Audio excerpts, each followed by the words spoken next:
Good afternoon, ladies and gentlemen, and welcome to the September 17th, 2025 meeting of the Daytona Beach City Commission. We're both happy and delighted to have each of you with us tonight. Madam Clerk, may we have a roll call? Commissioner Cantu. Here. Commissioner Henry. Commissioner Reed. Here. Commissioner Paris. Here. Commissioner Strickland. Here. Commissioner May. Here. Mayor Derek L. Henry. Here. Motion to excuse Commissioner Henry. Second. We have a motion and a second. All those in favor, let it be noted by saying aye. Aye. Those who are opposed, same sign. Motion carries 6-0.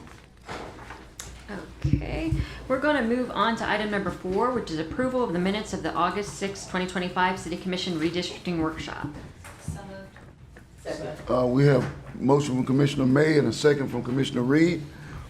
No questions or comments? All those in favor, let it be noted by saying aye. Aye. Those who are opposed, same sign. Motion carries 7-0. We'll now have our agenda review. If there are any changes, our city manager will address them.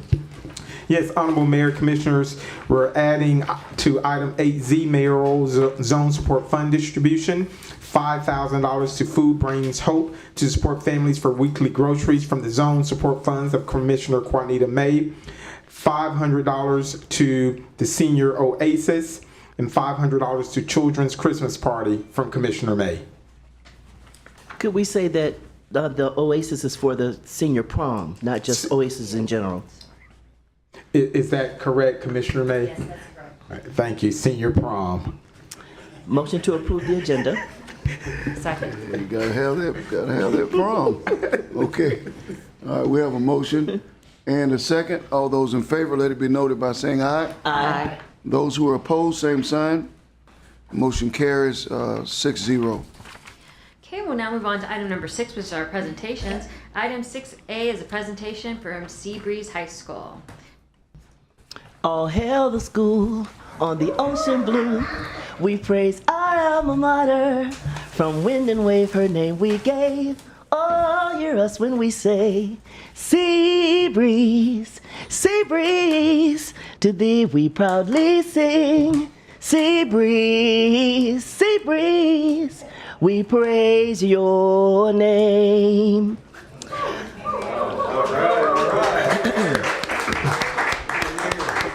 We all know that alma mater by now. I think Commissioner Henry is coming in, and I hope she didn't throw up over there. She looked like she was about to throw up. She'll be all right. She will be. Thank you. Welcome, Principal Harris. Glad to have you and looking forward to your presentation. Thank you, thank you. To begin, I like your shirt, Commissioner Strickland. You're looking good in red, my friend. Thank you. Good evening, Commissioners and Mayor Henry. My name is Tucker Harris, the #1 servant of Seabreeze High School and a proud resident of Daytona Beach. To begin, I want to say thank you to the alumni, class of '74. As a graduate of Seabreeze class of 1994, I'm very proud to be here tonight as a representative of the great St. Croix Nation. I stand before you this evening as a benefactor of amazing students, faculty, staff, and families. And my intention tonight is simple, and that is to update you on the historical accomplishments that have taken place at Seabreeze High School over the past 2 years. At this time, would you like to bring up our little slide? All right. Yeah, let's get rid of that one. Yeah. All right, and I'm just going to read through these, as said, historical accomplishments the last 2 years. For many of you, you may not know, but Seabreeze High School now ranks number 18th in the entire state of Florida for traditional high schools. Thank you. That would be non-charter, non-magnet. We like to highlight that. We are proud to be a traditional high school. We service all students, grades 9 through 12, regardless of ability, regardless of socioeconomic background, regardless of disability. Anybody who comes on the front porch, we serve, and we serve proudly, culminating at 18th in the state last year. This is our second year in a row as an A. 2 years ago, we were the highest performing high school in Volusia County. Last year, we earned a 72 total possible points amongst all high schools. And to put that in, for you to understand what that would mean, there's been no high school in the history of Volusia County schools to ever score over 70 points. So that was accomplished last year, hence the word historical. At Seabreeze, we focus on all students. There are 10 grading components for a high school grade cell. We moved all components at Seabreeze High School, and that is a rare feat that is seldom accomplished. Yeah, it is. We have the top U.S. history scores in all of Volusia County the past 3 years in a row, and the highest biology scores in Volusia County the past 2 years in a row, tying Atlantic High School last year. Over the past 2 years, from a numbers perspective, Seabreeze High School, please keep in mind when we entered Seabreeze High School 3 years ago as a team, Seabreeze High School received its second C grade in a row. But over the past 2 years, the team has accomplished amazing things, as you can see by those numbers with growth. Plus double digit in all achievement, ELA achievement learning gain, overall 54 to 71% proficiency. ELA learning gains, 21% growth. Lowest quartile, that would be the lowest performing students at Seabreeze based on subject area. We've moved them from 28 to 64, over doubling their academic achievement. Wait, can you say that again? Sure. Math lowest quartile. So the lowest quartile is identified as the lowest performing quartile of students within that subject matter. With those growths, as you can see, we've gone from 28 to 64% improvement, doubling those numbers for what would be traditionally some of the lowest performing students in the high school. Math achievement mirrors the same thing, and learning gains, et cetera, 42 to 69. I'm very proud of these numbers from a public standpoint, but as a private sector, I think from a private business standpoint, those numbers are impressive. I think any private sector would love to see those growths over the past 2 years of their business or their organization. So we're extremely proud of that. Moving to the next slide, we are expanding our CTE programs at Seabreeze High School. We currently have 5 programs, 3 academies, with 2 of those being programs. We offer 13 industry cert exams, 4 professional organizations, 835. You figure we have about 1,600 students. So over half of our students are participating and enrolling in CT academic programs, which stands for Career and Technical Education. 86% of our students receive those college and career acceleration, once again topping all high schools in this district, non-charter. And 167 juniors and seniors participate in work-based learning with career exploration opportunities, culminating, with where we're at today, all bringing back to finishing up number 18th in the state of Florida. And I think that's very important for the city of Daytona Beach to know. I think it's very important for our alumni to know. And I think it's very important for our citizens to know as well when they come to Daytona, because you have the potential, you're the highest top 20 high school in the state right here in your backyard. So I just wanted to come take a few minutes and share those numbers. As I said, I'm just a proud individual, a small part of something very big at Seabreeze, and I'm just honored to be here in front of you and sharing this information with you. I know you had a long evening so far, so I'm gonna make it short and let you keep with your agenda. But I just thank you for having us out this evening, and I'm just honored to be here and celebrating the successes of Seabreeze and the St. Crest. And Principal Harris, we thank you for coming. We know that we have 2 high schools in this city, and as an alum, I apologize for not bringing you sooner. But we need to let Daytona Beach know that the sand crabs are here. Absolutely. Thank you so much. And I thank you. Okay, before you sit down, I want to highlight the numbers that he just expressed, because you don't really, when you say you took the lowest quartile from 28% to 64%, this in educational circles is almost unheard of. It just doesn't happen. And I'm a kind of person that's just honest. If you can get 3 to 8% improvement, usually in your lowest quartile, you are doing great work. But when you can get 30%, almost in both domains, really in both, that is incredible. And when we say lowest quartile, you're talking about the students who are performing at the lowest rate in the school. So typically they are the most difficult students to accelerate and to achieve growth in. So I would say that you all deserve, from the community and from, and I'm sure you've gotten it from the district, a standing ovation. Thank you. I'll stand and salute her.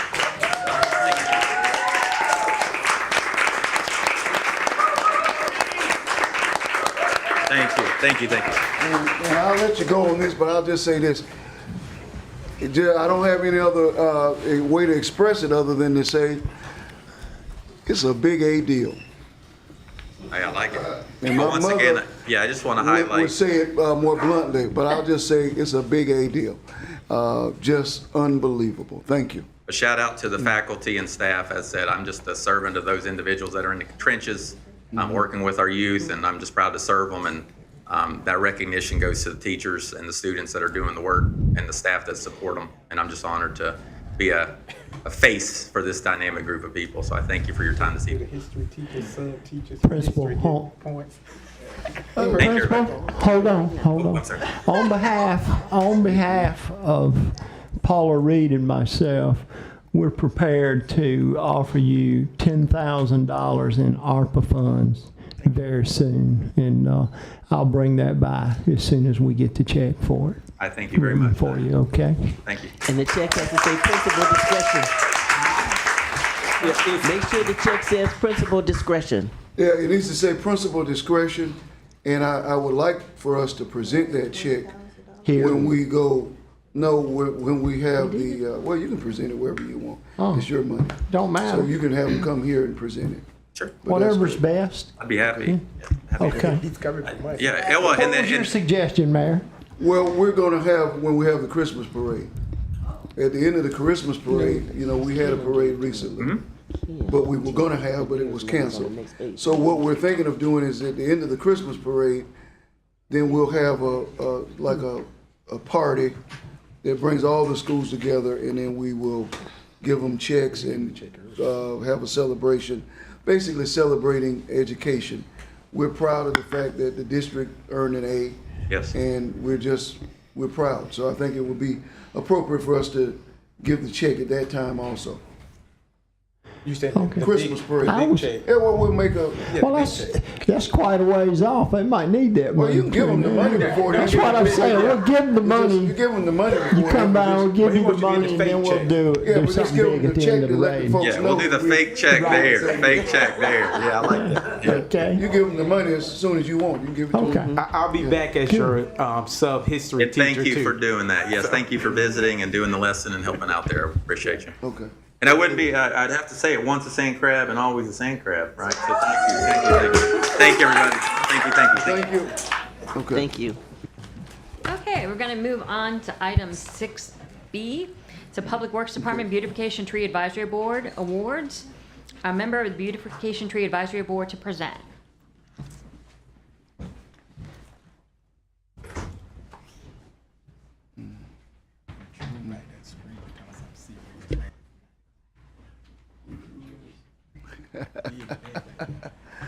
Oh, gee. All right, Drew.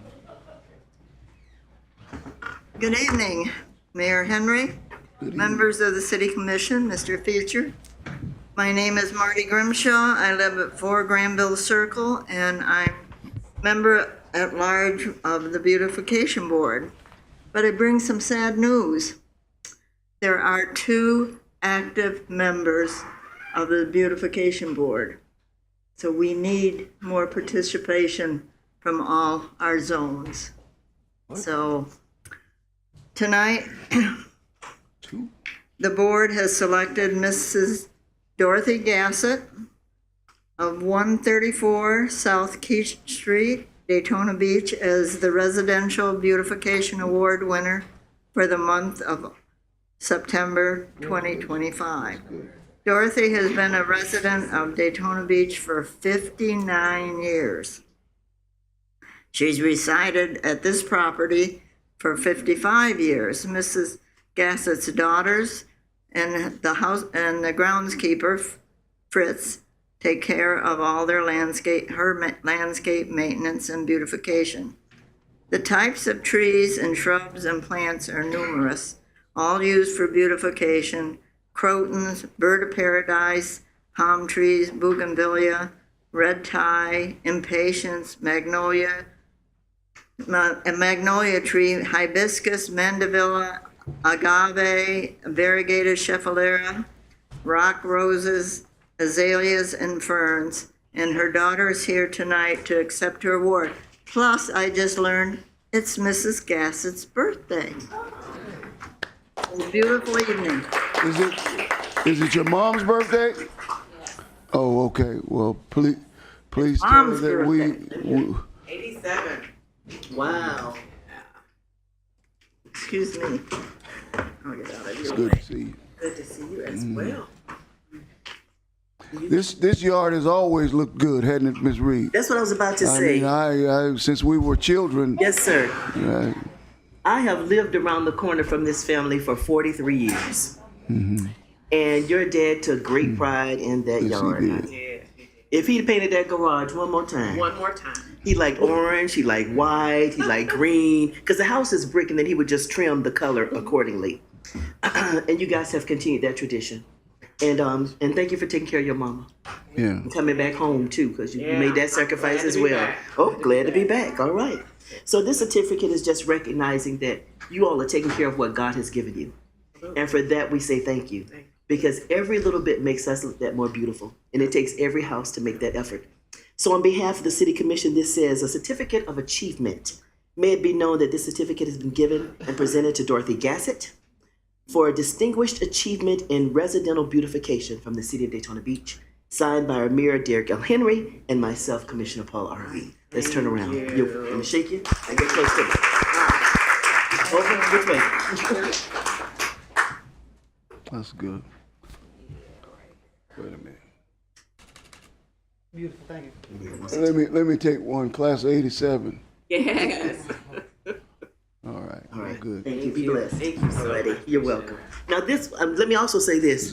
In the years we've been up here, I think that yard's been recognized like 3 times. Oh yeah, girl. Can't get enough recognition. Can't get enough recognition. It's that good. So keep on doing what you're doing. It's one of the best in the city. Yes, I think she gets this letter too. Does she gets this letter as well? Okay. Thank you so much. You're welcome. I tried my best to get her to come tonight, but she Daughter, went to Spruce. I guess decided that it was too much. Also, for our, excuse me, let me get the right paper here. For our commercial winner for September, we selected Big Value Garden Center, 768 North Nova Road, as our our award winner for September 2025. Big Value was originally built in 1959 on the 2-lane Nova Road, which was then known as Canal Street or the Truck Route, a bypass of US 1.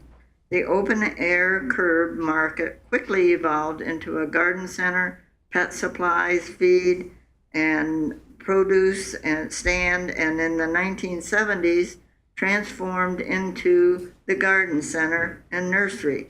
Big Value has been a family-owned and operated for 66 years and is one of the most trusted and respected garden centers in Daytona Beach. I think it's the only one.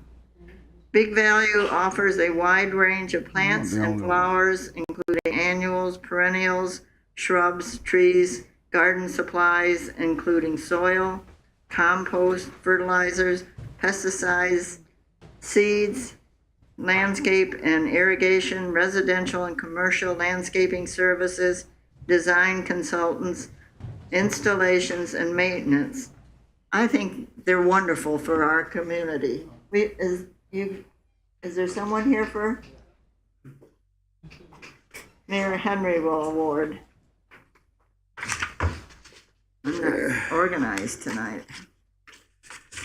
As one who frequently goes to Big Value, they do all of my floral arrangements that I purchase for funerals and things of that nature. But you have enhanced so many of the yards that we have recognized over the years. So I think it's befitting that you all would be acknowledged in this way. And we are appreciative of you as a family-owned business. And if you don't know them, the hospitality and the professionalism is one of a kind. And I can say that personally, that you just do a great job. So this certificate of achievement reads, may it be known that this certificate has been presented to Big Value Garden Center for distinguished achievement in commercial beautification.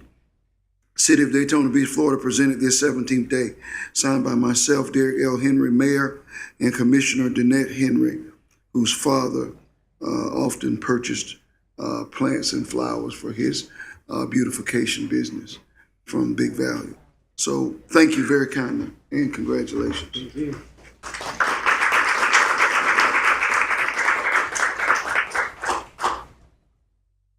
Try not to get the microphones in the photo. Here we go. Yeah, thank you so much. All right. All right.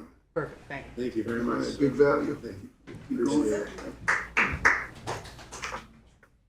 I believe the city also uses them as their only place that they buy from, not the only. Thank you.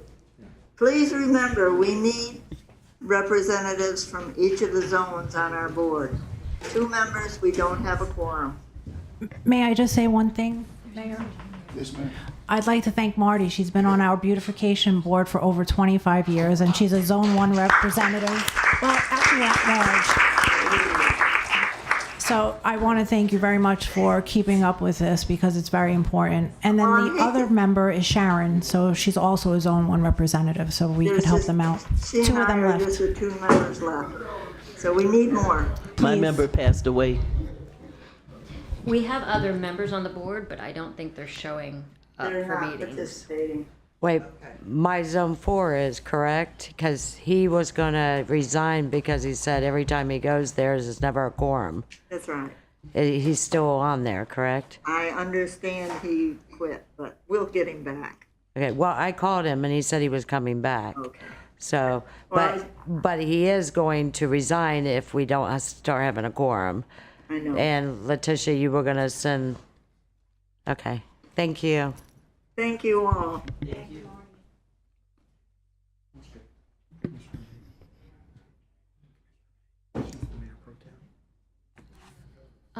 Yes. Commissioner May, I think you're currently the vice mayor, so we're going to continue while, well, the mayor stepped away. We're going to move on to item number 6, which is Growth Management Planning Department, citywide events and on city-owned properties.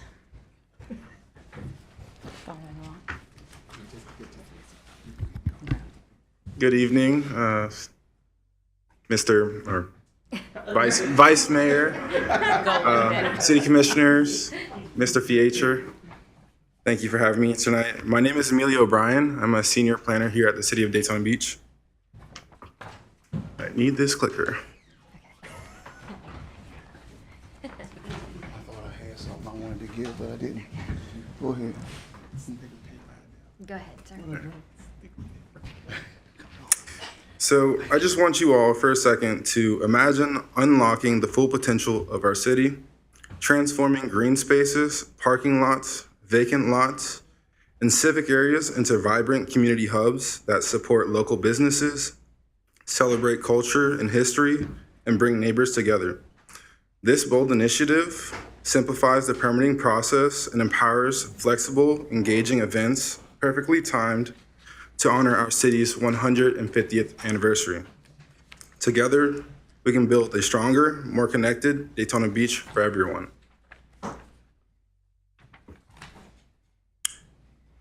So who, you may ask? Some of the participants may include mobile vendors, nonprofits and organizations, health and wellness instructors, live performers, artists, musicians, and much more. Commissioners, this program is designed to activate public spaces through a single citywide public use permit, enabling a wide range of flexible, temporary uses on city-owned properties. Staff has identified potential uses such as community outreach and educational booths, dine-in movies, emergency preparedness and disaster relief, health and wellness activities, live entertainment and performances, mobile vending, pet-friendly events, pop-up beer gardens and tastings, so on and so forth. Here's some more of those permitted uses. So some of the key changes proposed would authorize food trucks and mobile food vendors including mobile produce vendors as well and other vendors as well, on any city-owned property citywide. This is a citywide public use permit that would be applied citywide on city-owned properties. Another key change is to modify the code of ordinances to accommodate the program and its uses. So this will happen in the near future at an upcoming city commission meeting. We'll bring that public use permit with your recommendations provided.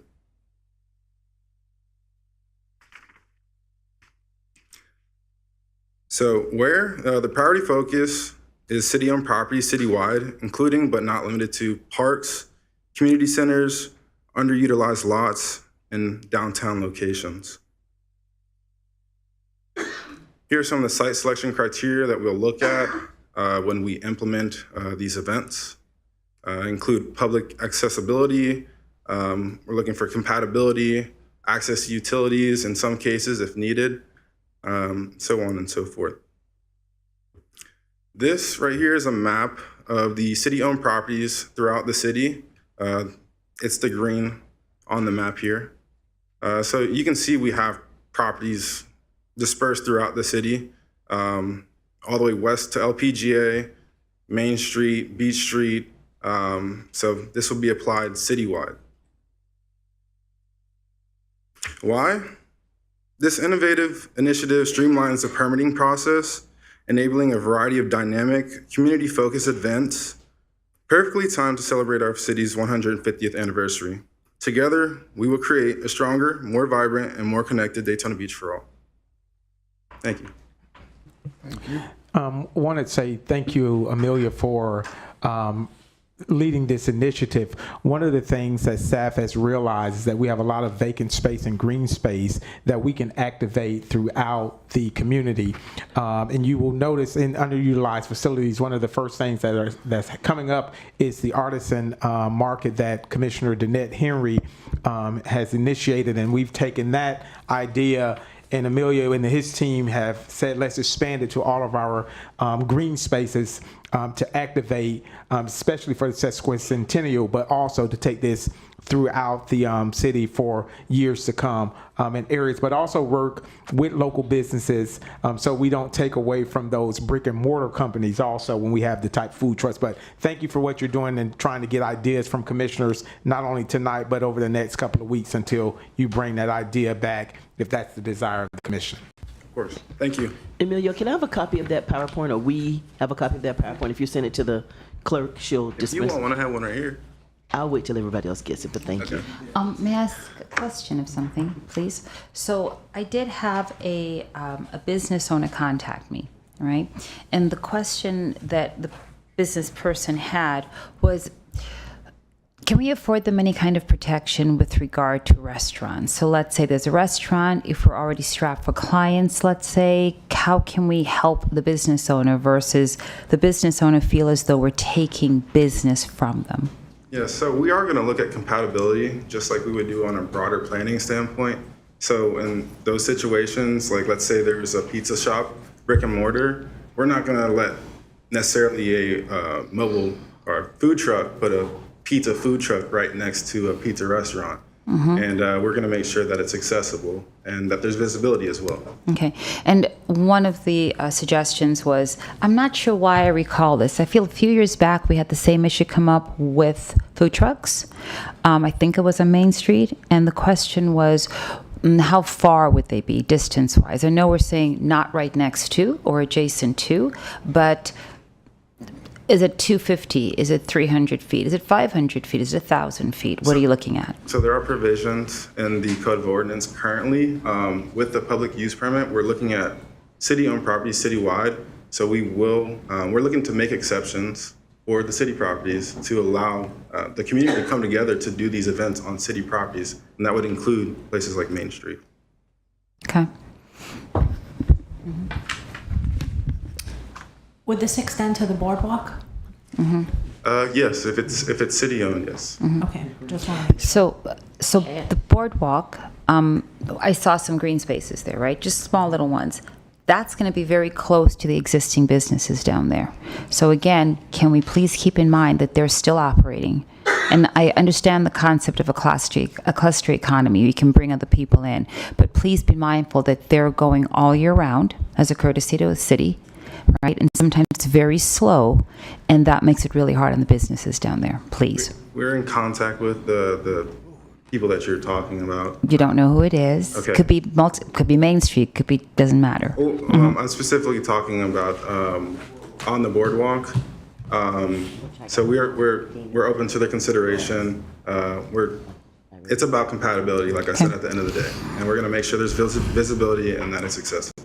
Thank you. You're welcome. One of the things, as Amelia stated, is that was a key factor in the discussions. We want to activate the space more to make sure that they have access to the restaurants that are currently on the boardwalk in the green space. And that's been the key of not the people that do brick and mortar all the time not being pushed out because we bring in someone with a food truck. So definitely understand your concern. Thank you. Yeah, I got some calls about that. Okay, and for the record, unless it's changed since then, a copy of the PowerPoint should be in the package. In the agenda package. Then back up. Yep. I don't know Okay. if it's Thank you. changed at all. Okay. Thank you.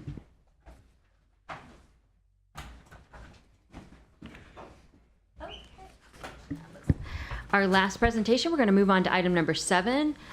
This is citizen comments. During this time, citizens have the opportunity to address the City Commission on any item on the consent agenda. And our only speaker is Sean Nicholson.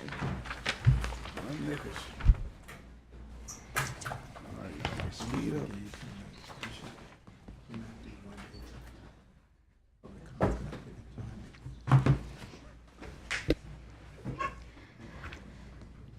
John Nicholson, 413 North Grandview Avenue. Considering that there are 25 comments and only have 6, those are there's often comment about why are we giving this money to Team Volusia. Remember that we would not have that French airline with its headquarters here in town. We would not have them building those 2 airplanes at our airport had it not been for Team Volusia. We would not have Boeing here if it was not for Team Volusia. And there's a whole list. I wish at some point we would list all those companies that they brought to our. We are making money off of these people. We're not losing money at all. B, Finance Department. I'm very leery of the wording of this. Is it saying from this point on, because we fought for years and Pam Woods finally got that we're going to set aside money to repair our buildings in our each and every department. So are we taking that away now, giving it to Daisy Stocking Park as a form of income, and then we will never repair anything again? I don't like that idea of going back to not repairing and not keeping up with our properties. So I don't like the wording, and I'm very worried about the wording. 8G, the pier. If we had put a reef off the end of that pier that was suggested 20 years ago, we keep paying to repair that darn bridge. I mean, that darn pier. Those pilings, whenever there's a hard push, they give way. And we spend $1 million. We're spending $1 million now. We need that reef out there to protect the pier. Yes, and Gary's right. We need that second pier. We've been planning for 30 years. We have a 75-year lease left to go on it. We need to do that. On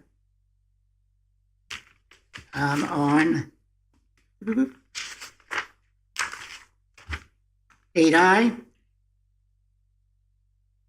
that building is beautiful. That property is half of the entire city block is that one property. It's an historic property. It has 2 fireplaces. It has 12 rooms. That could be any kind of a thing. That could be a restaurant. It is a very unique property. I wish we would not tear it down. I wish we would look at it to see what could be done with it. It is too valuable to lose, especially in that area.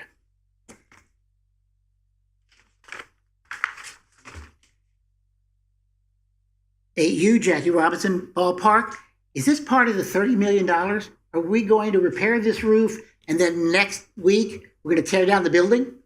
Because remember, we're spending $30 million, and this is part of the renovation.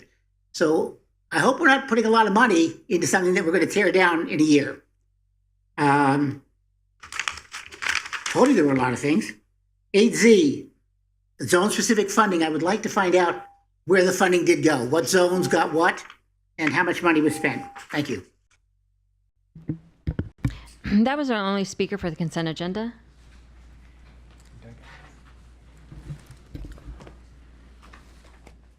All right, do we have a motion to approve the consent agenda? Second. We have a motion and a second. All those in favor, let it be noted by saying aye. Aye. Those who are opposed, same sign. Motion carries 7-0.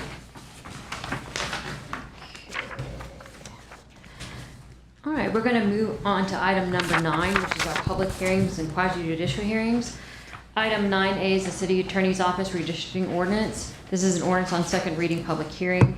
An ordinance amending Subpart A, Article 2, Section 2 of the City Charter, amending the boundaries of the existing City Commission members' districts within the City of Daytona Beach, Volusia County, Florida, establishing new Commission member districts boundaries in accordance with the Florida Constitution, Florida statutes, Article 2, Section 2 of the City Charter, and other legal requirements, repealing all ordinances or parts of ordinances in conflict herewith, and providing an effective date. And it has been asked that this ordinance be continued until the October 1st, 2025 regular City Commission meeting at 6 p.m.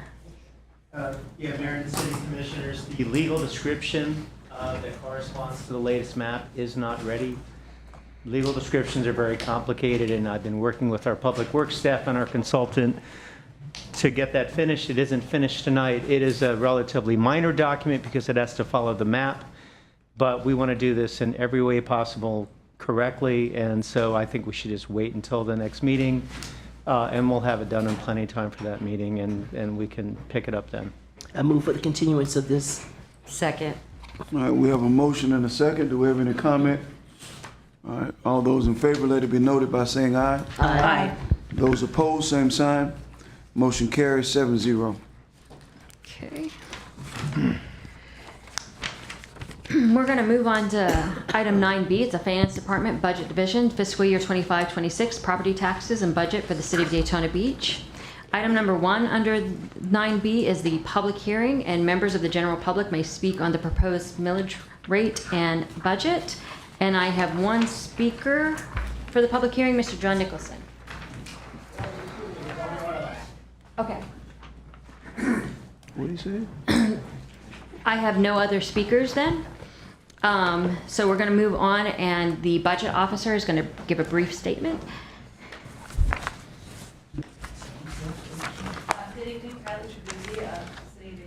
Budget officer. Up here, I am legally required before the budget hearing to say this. So the City of Daytona Beach is looking to adopt ad valorem property tax millage rate of 5.93 tonight.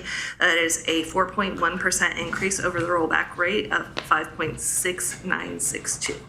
This constitutes a $2,320,000, $344 additional property tax income. This increase is necessary in our budget to fund the public safety pay increases in the amount of $2.7 million, in addition to $1.9 million in new debt service requirements. That's all. Okay. Then I'm going to go ahead and read the first resolution. It's a resolution determining the amount and fixing the rate of taxation and making the annual property ad valorem levy in the amount of 5.9300 per 1,000 of non-exempt assessed value for general fund operations of the City of Daytona Beach for fiscal year beginning October 1st, 2025 through September 30th, 2026, which represents a 4.10% tax rate increase from the rollback rate of 5.6962 and the voted debt service millage of 0.1395 and providing an effective date. So moved. Second. We have a motion and a second. Do we have any questions? Comments? Yes, comment. Yes, ma'am. Okay. I know there's a lot of rumors out there about the debt, and there wasn't a vote on that, and that was 22 years ago. There was a vote on that. It was for the new police station we had, well, it's not new now, for the police station and for safety facilities, and it passed, I think, by 51%. And then in 2012, there was a refinance, which you do not need a vote for a refinance. I guess you would call it a refinance, and it actually saved, I think, the community of $2 million and something.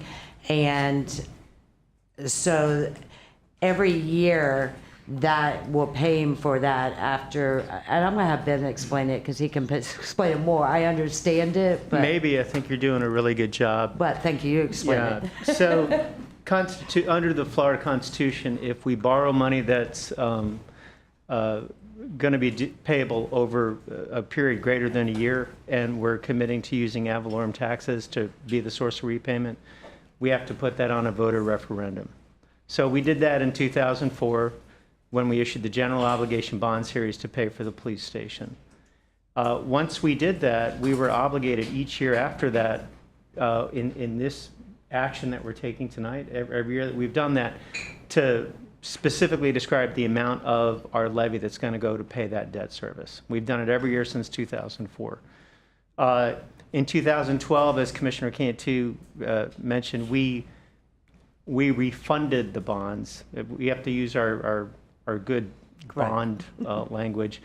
If we had refinanced the debt and that refinancing had required us to levy more ad valorem taxes, then we would have had to go through a referendum again. But when we refinanced in bond land, that's called refunded the bonds, we lowered the net average cost of borrowing over the life of the bond by $2 million. We're not required to take that refunding to a referendum. We didn't take it through a referendum. We had a certification that we're required to do by law, that the refunding lowered the interest rate.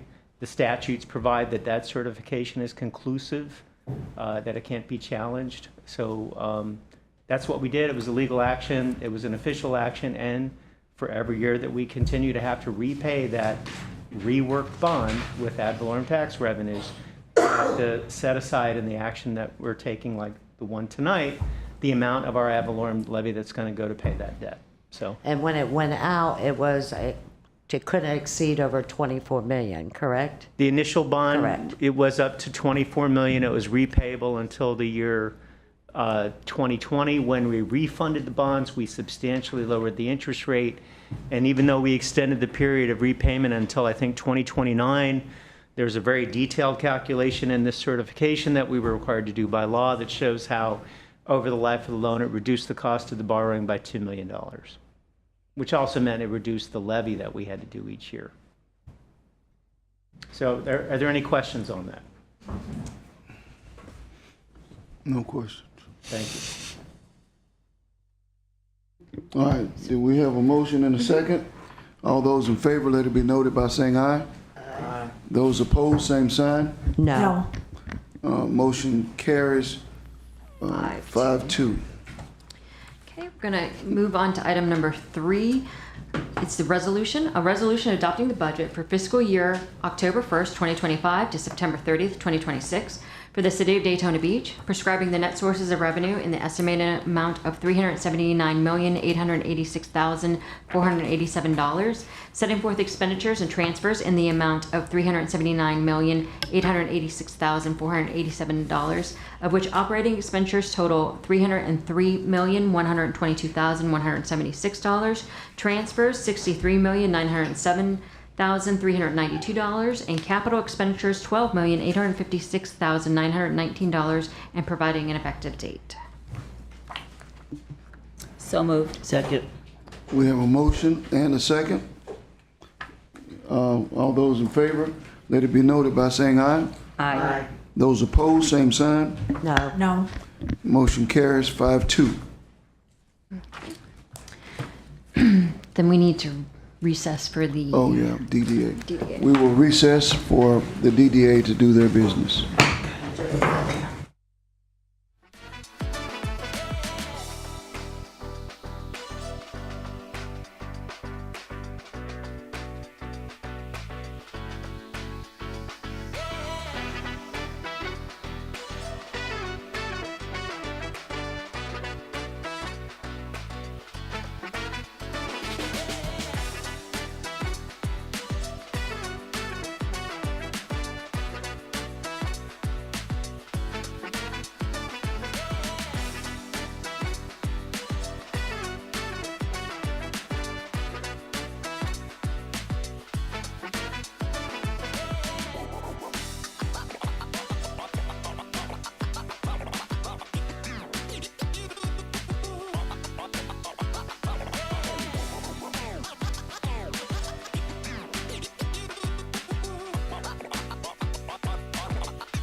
call the meeting of the Downtown Development Authority. Could we have a roll call, please? Commissioner May? Here. Cheryl Cook? Here. Kenneth Hunt? Here. Douglas Martin? Here. Michael Schnapps-Tyler? I'd like to have a motion made to please excuse Chairman Michael Schnapps-Taylor, and we still will have a quorum. So moved. Second. All in favor, say aye. Aye. Aye. Aye. We're adopted. Thank you, Mr. Thomas. We'll have a presentation by you. Thank you, Madam Chair. Good evening, everyone, the board. I'm Ken Thomas, Redevelopment Director, City of Daytona Beach. The Downtown Development Authority is projecting to receive revenues in the amount of $392,271 in ad valorem tax revenue. Based on a 1 mil tax rate, which was recommended by the Downtown Development Authority at their August 14th meeting, the tentative millage rate of 1.000 per 1,000 of assessed taxable value. This is the rate utilized in the notice of proposed property taxes and is at a 3.633% tax decrease from the road bike rate of 1.03777. The total budget is $392,271, which includes $147,291 in payment to the downtown CRA, which is returned to the DDA by agreement. The budget includes $144,000 for marketing, promoting downtown events, and the farmers market. And that concludes my report, Madam Chair. Thank you. This is a public hearing. Do we have any speakers? I do not, Madam Chair. Okay. We have 2 resolutions to consider. May we have the first, please? This is a resolution determining the amount and fixing the rate of taxation and making the annual property ad valorem levy in the amount of 1.0000 per $1,000 of non-exempt assessed value for general fund operations of the Daytona Beach Downtown Development Authority for fiscal year beginning October 1st, 2025 through September 30th, 2026, decreasing property tax rate by 3.63% from the rollback millage rate of 1.0377 and providing an effective date. So moved. Okay. We have a motion and a second. Are there any questions or comments? Hearing none, all those in favor say aye. Aye. Aye. Opposed, same side. The motion carries 4-0. Okay, we're going to move on to the resolution adopting the budget for fiscal year October 1st, 2025 to September 30th, 2026 for the Daytona Beach Downtown Development Authority, prescribing the net sources of revenue in an estimated amount of $392,271, setting forth expenditures in the amount of $392,271, and providing an effective date. So moved. Second. We have a motion and a second. Are there any questions or comments? Hearing none, all in favor say aye. Aye. Opposed, same side. The motion carries 4-0. There being no further business, I declare the meeting adjourned.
Okay, he's going back. That's where he is at, Niagara Falls. Oh, all right. Okay, we're gonna move on to item 9D. So this is the Finance Department, adoption of ordinance setting impact fees. This is an ordinance on second reading, public hearing. An ordinance creating Article 5 of Chapter 46 of the City Code relating to impact fees, codifying and updating impact fees for fire, EMS, police, parks, and general government services previously established by ordinance number 06263 as amended, providing for public notice, repealing all ordinances or parts of ordinances in conflict herewith, and providing an effective date. We have a motion and a second. I do have speakers, Mr. Mayor.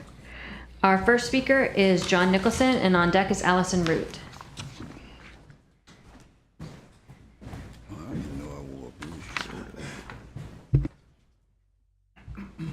There's a lot of items in this agenda. One simple request. We've spent 17 years, we lost millions of dollars by not keeping up. I'm asking you to put into this, not that we could, because the state allows us every 5 years, but that we mandatory check it every 5 years, and if we have to raise it, raise it. We don't need to keep losing money. So please, I know you're allowed to do it, but please make it so that we don't go 17 years. It's a lot of loss of money. Thank you. My next speaker is Allison Root.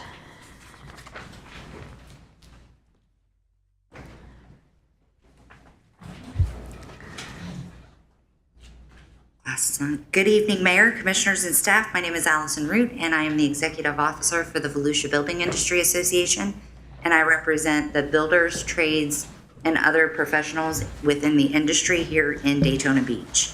Currently, the standard cost of all fees required to build a new home in the city of Daytona Beach is roughly $25,000 to $35,000 just to build a new home. These fees are not absorbed by the builder.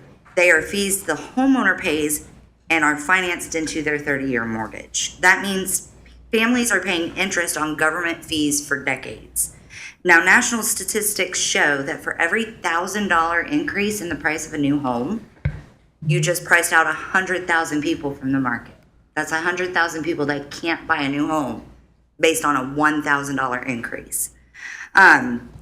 When families are priced out of homeownership, they're forced to continue renting. Renting, we know, only helps landlords. Long-term renting prevents families from building generational wealth and undermines the stability in our community. I would also like to point out that several questions I raised in prior workshops, and I was promised that those would be answered by the commission. It was particularly at the second extraordinary circumstance meeting that was recorded, that was supposed to be presented to you, and I was told that I would have the answers at a commission meeting or via email. I haven't received any of that. But my questions were directly under the fire impact fee breakdown, because I have concerns with the report that had been generated and the accuracy of it. Under the fire fee breakdown, there was the cost for Fire Station 1 that has been fully funded. It's under construction. Impact fees can't go to pay down debt. So then what are they being used for? How are you funding that with future development when it's already under construction? The second one, general government impact fees, I understand that's rolling back. I think it could probably roll back more. The $20 million for an enhanced municipal complex. Earlier this year at a commission meeting, you guys approved that with the funds coming from the surplus of permit fees and fees that were already dedicated within the government impact fee fund. You had the money on hand. It wasn't a problem. Those were the words from here. So that, again, shouldn't be listed as a future need for funding extraordinary circumstances. With these inaccuracies in the study and the undeniable burden that higher impact fees place on housing affordability, I respectfully request that this commission not approve an increase at this time. Instead, let's take the time and allow the community the opportunity to review and discuss this matter thoroughly. Daytona Beach deserves policies that expand opportunity, not limit it. Let's work together to keep this city a place where families can build, grow, and thrive. Thank you. That was my final speaker, Mr. Mayor. All right, do we have any questions or commentary from the commission? I just wanted to make sure we had the stipulation that we're going to check every 4 or 5 years. to see if where we're supposed to be, so it doesn't happen again. Right, and we do have that provision, Commissioner, let me. Was it always there, we just didn't do it? No, it wasn't always in there, no. The provision's added. No, there you go. Section 46-162, which would be one of the code provisions adopted if you approve this, provides that the impact fee schedules and the administrative procedures established by this article shall be reviewed at least once every 5 years. So, Thank you, Ben. yeah.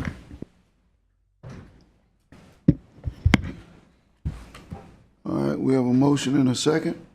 All those in favor, let it be noted by saying aye. Aye. Aye. Those opposed, same sign. Motion carries 7-0. We're going to move on to item 9E.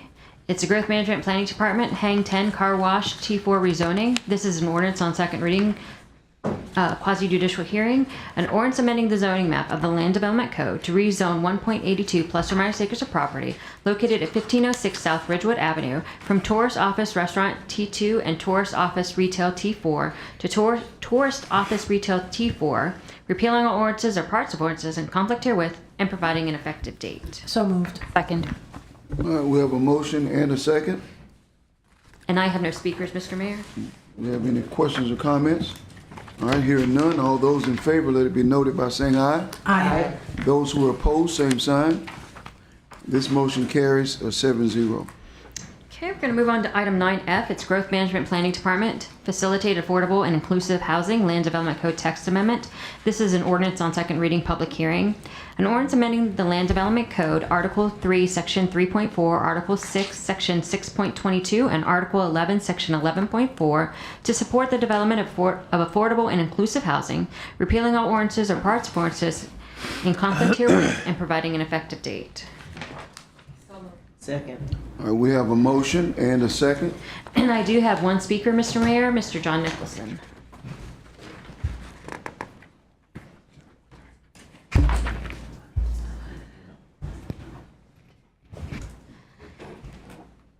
John Nicholson, 413 Grandview Avenue.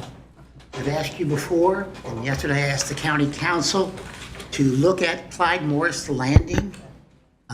There are problems there, we know that. But the question is, what are the problems and how do we get rid of them? Because if we're going to continue doing affordable housing, we can't continue to be putting these problems out there. So we might as well look and see what the problems are and correct them. Now, talk to a sheriff there. There are over 1,000 evictions out of that property. They're there every single day the sheriff's office is being called. There's a problem there, and the question is, why? And whatever it is, we have to correct it. We cannot keep building and spreading problems throughout the community. If it only takes 2 seconds to change a wording somewhere or to put up a fence, which they finally did, that separated the seniors from the kids. There's 650 young kids in that property, and they were harassing the seniors, all right? So that can't happen. A fence is an easy fix. So if we need to do this, and you're saying we need to keep affordable housing, we cannot continue to make mistakes. Thank you. That was my only speaker, Mr. Mayor. All right, we have a motion and a second. No further questions or dialogue. All those in favor, let it be noted by saying aye. Aye. Those opposed, same sign. Motion carries 7-0. We're going to move on to item 9G. It's a Human Resources Department City Ordinance extending the Deferred Retirement Option Program for police officers and firefighters. This is an ordinance on second reading, public hearing. An ordinance of the City of Daytona Beach amending the City of Daytona Beach police officers and firefighters retirement system, subpart D of the city charter, amending section 27 Deferred Retirement Option Plan by increasing the maximum participation period for the Deferred Retirement Option Program from 60 months to 96 months, providing for codification, repealing all ordinances or parts of ordinances herewith, and providing an effective date. So moved. Second. All right, we have a motion, we have a second. Okay, no speakers. I do have one speaker, Mr. John Nicholson.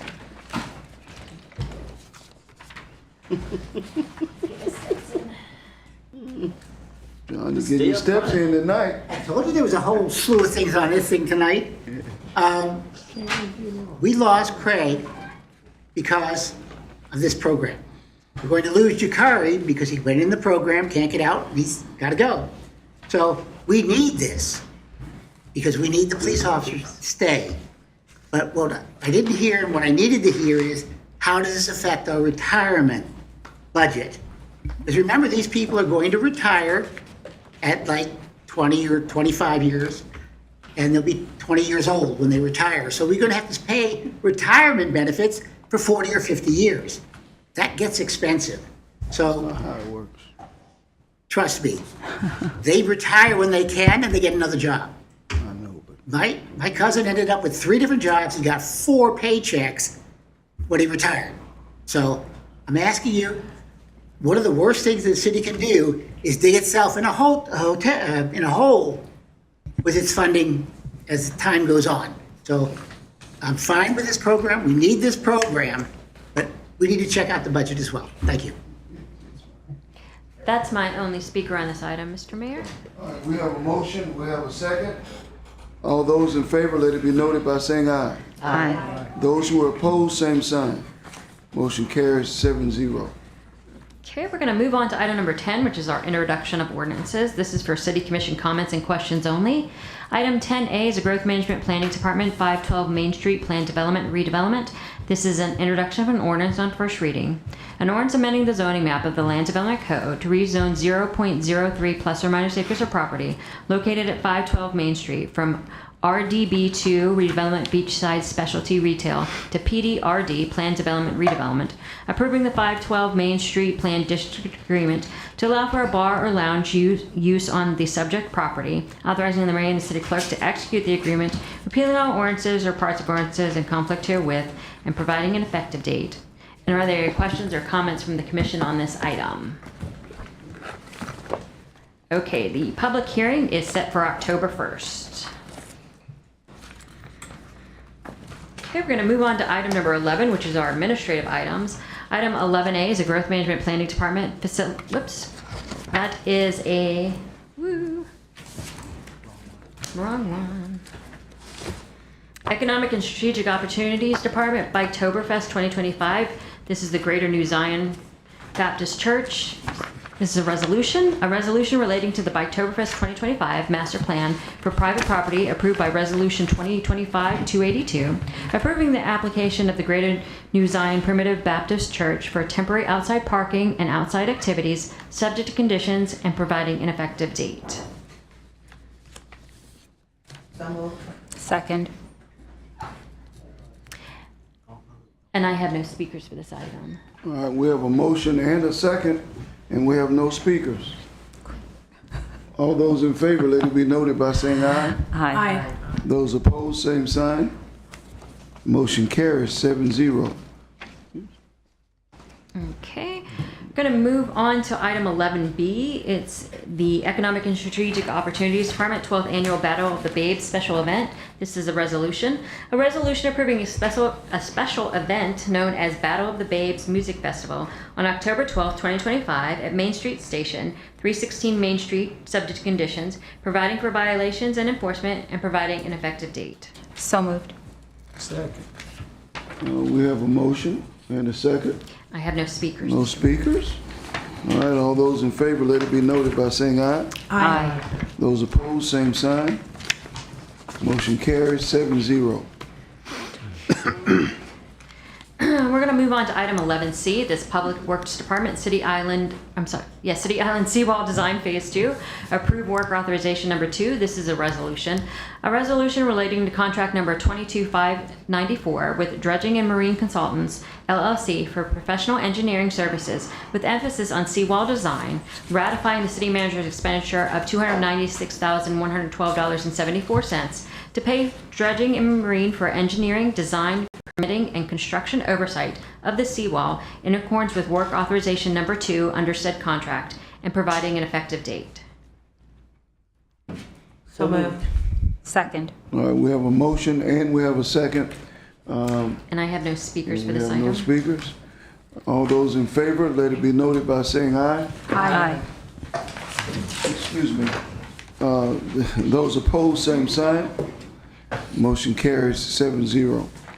Okay, we're going to move on to item number 11D. This is the Utility Department Portable Water Metering System Rehabilitation Ratification. This is a resolution.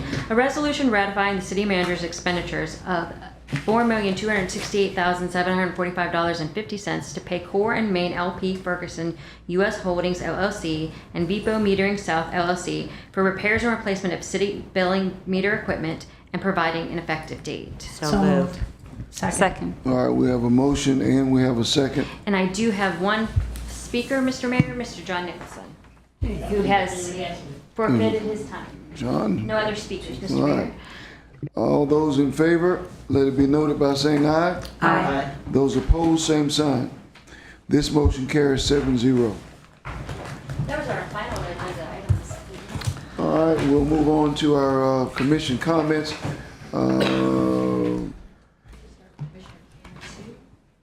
Zone 4 Commissioner Stacy Cantu.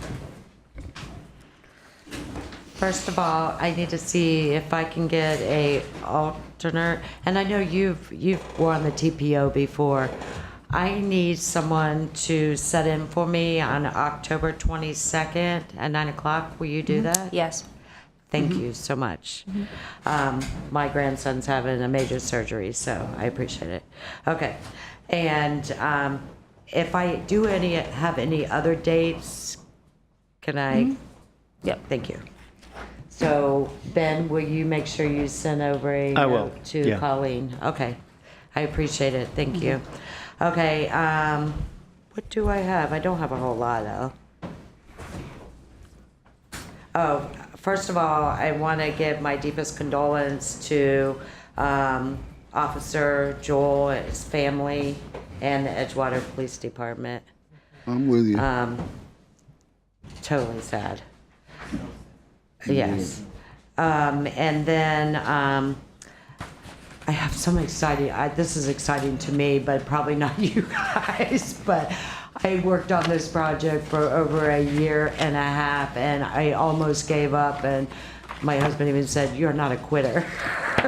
But I was about ready to give up. So it's a retention pond at Public Shopping Center. It's been a mess forever behind Taco Bell, Clyde Morris.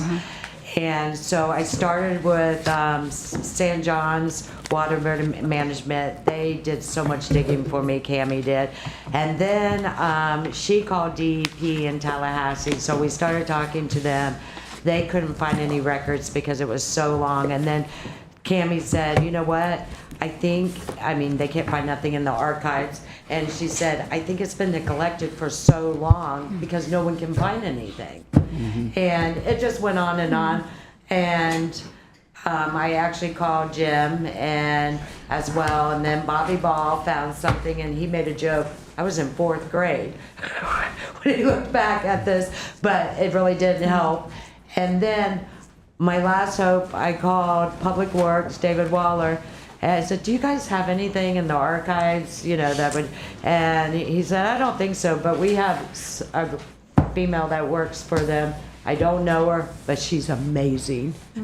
I'm telling her name is Christine. I don't think I've ever met her, but she found some property that gave us a right-of-way to that, easement to that, and a drawing.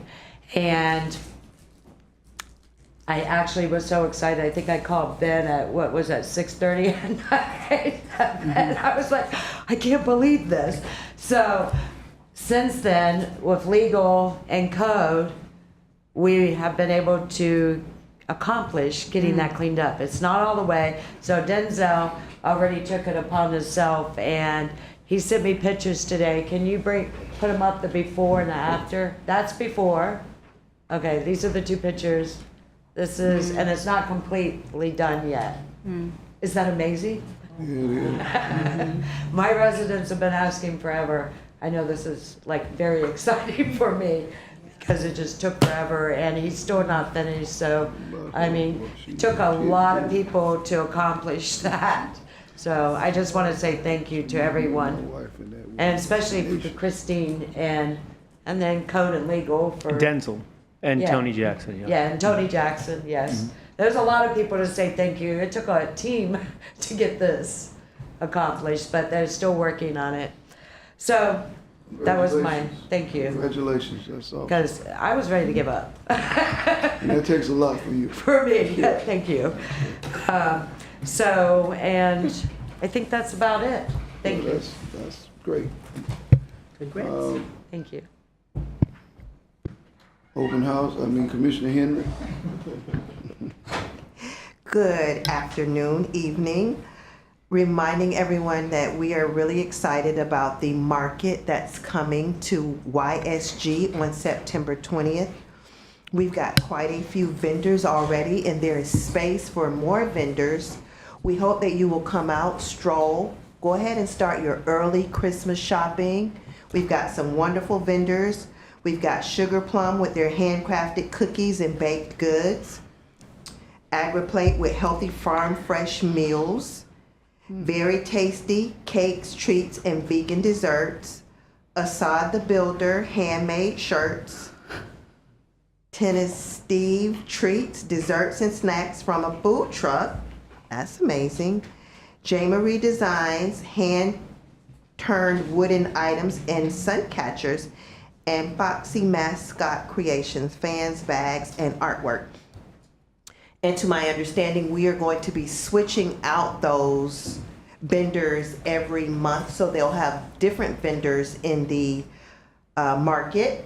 And so come out and just stroll around a beautiful Saturday morning in that beautiful courtyard at YSG. It is so lovely out there, so I'm so glad to be seeing an event taking place there. We haven't had anything there. Can you explain this to us a little bit, because I don't understand?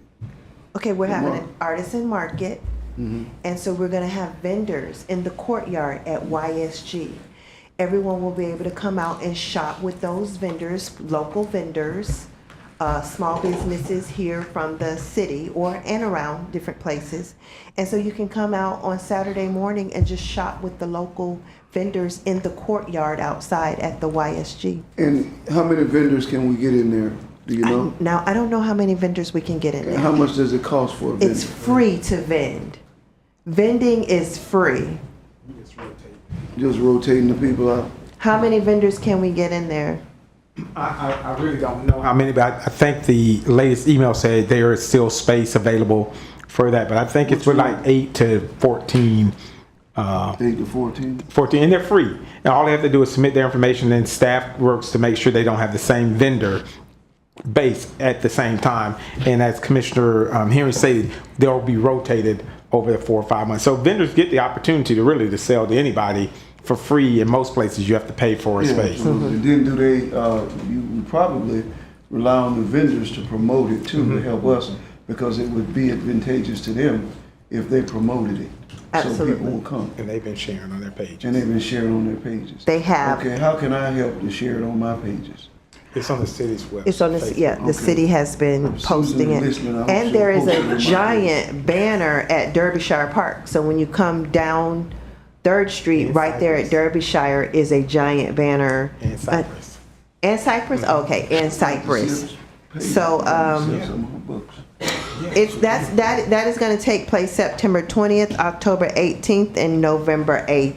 And I'm going to see if I can sneak in those Saturdays and see if I can sneak in one of those December dates for Christmas time. So those are Saturday mornings from 9 a.m. to 1 p.m. It's going to be that market. So I'm looking. 9 a.m. to 1? Mm-hmm. Okay. When's the first one? Saturday. This Saturday? It starts this Saturday. Mm-hmm. September 20th. And y'all ain't using the gym either. I can come down and shoot in the gym while y'all do it too. Okay. That's not what it's for. Just saying I can use the gym while this shop. No, absolutely not. Anyway, we had our first dinner with the commissioner Zone 5 meeting on last Thursday. It was amazing. We had a turnout of 50 people for that initial meeting. Yeah. And I think everyone was so excited to see. We had city manager there, we had Dave there, we had Captain Condi there, and the opportunity to get updated because we don't have a neighborhood watch. So we're still in search of someone to be our neighborhood watch captain. But until we have someone that can be our neighborhood watch captain, I've decided that I still want to keep the residents updated on what's going on in the zone. And so we have dinner with the commissioner on Thursday night.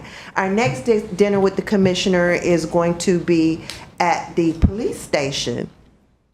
So we're going to target the families out in LPGA, Strickland Range, and those areas to come out to the police station and have dinner with the commissioner and repeat that. And then we'll turn back around in November and have a nice November dinner.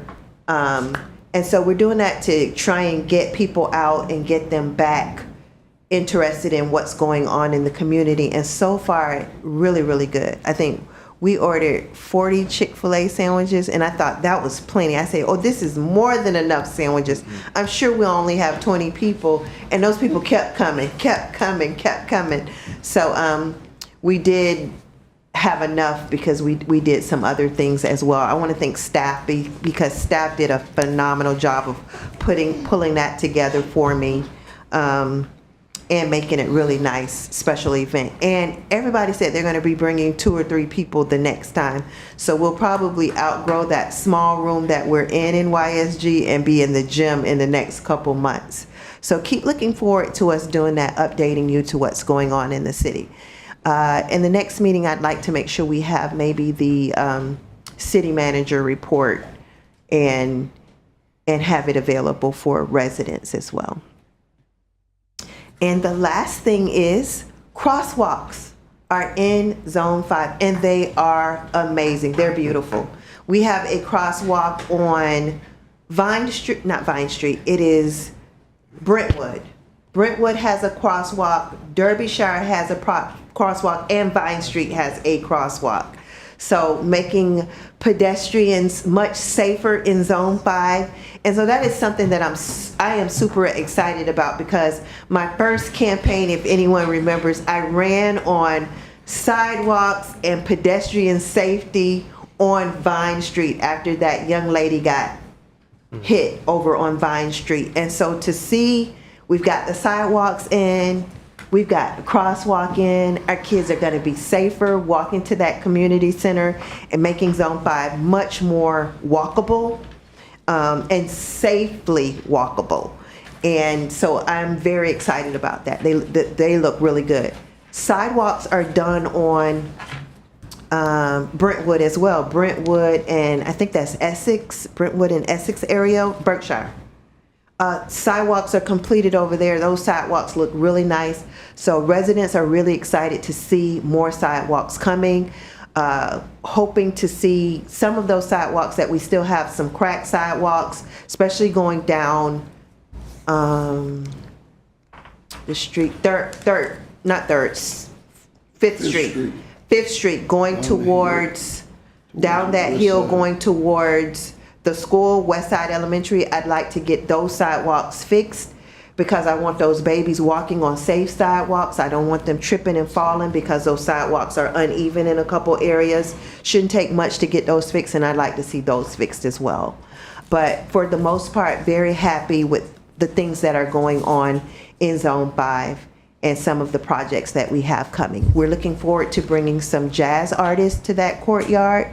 So just to get some things going over in Zone 5. We know that there's lots of space over at the other centers to do quite a bit, but there are some things that we can do in Zone 5 for our residents. And so I'm looking forward to bringing those jazz concerts out into that courtyard as well. And I think that's my comment for tonight. And I would add that on Vine Street between Brentwood going to Mason, the sidewalk, I was amazed. I was riding to YSG the other day. That sidewalk on that street, which has, from my days of riding my bike down to JM Fields. Anybody remember JM Fields? Oh, yeah. Riding my bike down there, you never had a sidewalk there. But that street is much safer, and it's a very busy street. So the number of sidewalks and walkability of that neighborhood has really come light years from what it was. So, Yeah, and good I job. really want to make sure I get the numbers of exactly those sidewalks in that zone, because I think residents will be, happy to know and happy to find out exactly where all of those sidewalks have gone, because they've wanted sidewalks for many, many years. So those are some things that I think I would really want to, this next meeting, inform the residents on. That's what y'all budget does when you keep adding money. All right, go ahead. Good job. You turn that way and say, go ahead. No, I was, it's your turn. Mr. Mayor, it's my pleasure to give a report from Zone 6. I have the privilege of giving greetings to the National Hookup of Black Women. They had a literacy walk at Cypress Park, and I was there with them. Gamma Mu Omega chapter of Alpha Kappa Alpha Sorority Incorporated hosted their cluster at Mainland High School. They were boasting 900 participants. And on that night, Friday night, it was NPHC night, or it was HBCU night. So they didn't realize that I wasn't. Everybody was saying, hey, Soror, hey, Soror. I said, hey, Soror, too. Hey, how you doing? And then came my greetings. But I was well received. I didn't go there with any intent of malice. In fact, I supported with $1,500 so they could have some Bethune-Grill wings. Crime Stoppers Dinner. This is something, if you've never been, Commissioner Parris and Commissioner Strickland were there with me this year. It's just amazing to hear what our police officers do, what the Sheriff's Department does. I know you've been there before, Commissioner May. Mm-hmm. But to hear the stories, and they recognize, this year they changed the recognition. They recognize you based on the size of your city. And so every city and sheriff's office that had, and all 16 cities did, had a person to acknowledge. They gave that person an award, period. But then they chose the one that was the law enforcement officer of the year from each city. So they got something this year. It wasn't just coming and you only heard one name. So I thought that was really nice how they modified that this year. So I really enjoyed that, to hear, the sacrifices that they make, the lives that they've saved, and some of the things that they've done. And I was really amazed at some of the things the women police officers had done. It was just amazing. Thank you, Mr. Manager, for coming to my neighborhood watch and updating my citizens on what's happening to give clarity to where we're going in our direction for the city. NPHC, National Panhellenic Council, this Saturday night, following the whipping of Edward Waters University, Lord help us, Bethune-Cookman's football game. We're going to have our game night old school house party. And don't forget that we're raising funds for the children of our city to help Parks and Recs to replace their carnival games. And if you'd like to make a contribution to that, I will receive it. Mr. Manager, I believe you donated some gift cards last year. I do have, I did today get a sponsor for 2 cards. Are you willing to do the other 2 cards? They're just $25 each. Thank you, sir. And just want to throw out there again, also, you all don't forget, we're also in the process of planning for our Senior Oasis Prom. Thank you, Commissioner May, for this evening adding that to the agenda, and also for the children's Christmas party. So, look at your coffers, and let's support the young and the old from one extreme to the other. All right? That concludes my comments and my report from Zone 6. Awesome. All right. Commissioner Parrish? This Saturday is Coastal Cleanup, September 20th. In Zone 1, the Halifax Sailing Club has organized a coastal cleanup of their area and Bethune Point Park. So that's going to take place from 2 to 4 p.m. They scheduled it. If anyone is interested in attending, you could give me a call at 386-671-8001. So I could just add you to the list that you're coming. Also, just a reminder too, for the Beautification Board, that's really important. So if you guys have anybody in your area that's interested, to let, I guess, Letitia know. The other thing is the Daytona Beach West Rotary is requesting to put a peace pole to honor Shirley Browder. She was a Rotarian and she recently passed away. But they would like to put this peace pole in the Samuel Butts Park by the walking trail across from Turry T and Campbell. So Shirley Browder was the founder of the Reading Buddies program at Turie T. So this took place from around 2003 to 2015. And from one of the children that they helped, he wrote a letter. So if I could just read that to give his experience. So my name is Chris Evans, a proud native of Daytona Beach, Florida. I was raised in one of the most poverty-stricken and underserved areas of the city, an environment where opportunity was scarce and illiteracy was common. But my story took a different turn thanks to one extraordinary woman, Miss Shirley Browder. Miss Browder was not just a community leader, she was a visionary force behind a movement. Alongside the Daytona Beach West Rotary Club, she launched the Reading Buddy program at Turie T. Small Elementary School, offering hope and guidance to children who desperately needed it. I was fortunate to have Bill Griffin as my reading buddy. The reason why the students at Turie T. Small had a reading buddy is because Miss Browder, alongside the Daytona Beach West Rotarians, knew that if we couldn't read or write by the time we made it into the 3rd grade, we couldn't make it into college, let alone graduate high school. This initiative evolved into an after-school program, and Ms. Browder never let go of her mission. She followed us, her students, from elementary school all the way through high school. Through her tireless effort, 9 $10,000 scholarships were secured through the Take Stock in Children program. I was honored to be one of the recipients. Each of us was paired with 2 mentors, and I was fortunate enough to be mentored by Fran and Gloria Marquette, who have since become family, my grandparents in every way that matters. With their support and Ms. Browder's unwavering belief in me, I became the first in my family to graduate from college. I began my professional career at Brown & Brown Insurance as a broker, later transitioning into the pharmaceutical industry with Eli Lilly, where I thrived for 5 years. Today, I serve as a regional sales director for Supernus Pharmaceuticals, overseeing operations across 7 states and Puerto Rico.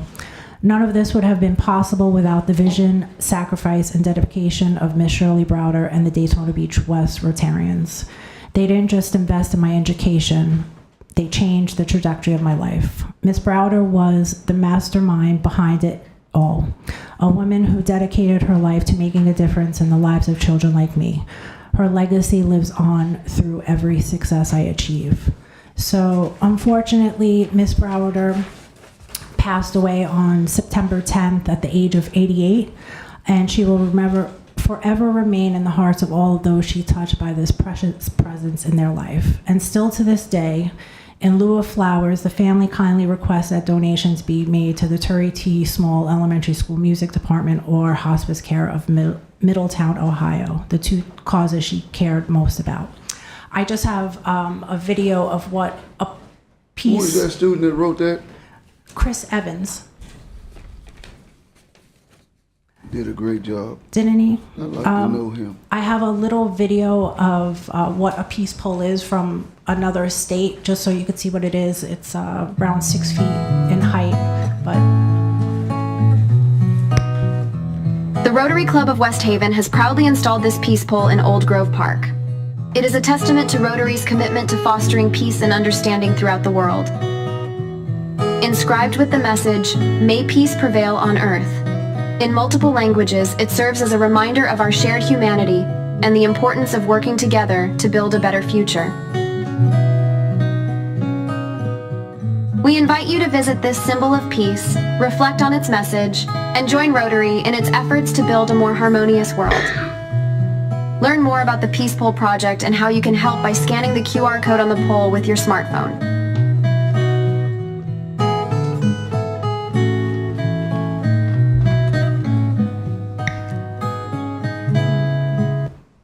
So this pole would be on an international map also, that people could go and click and see where there's a peace pole. And I think we need a little bit more peace in this world, and to do it through service too.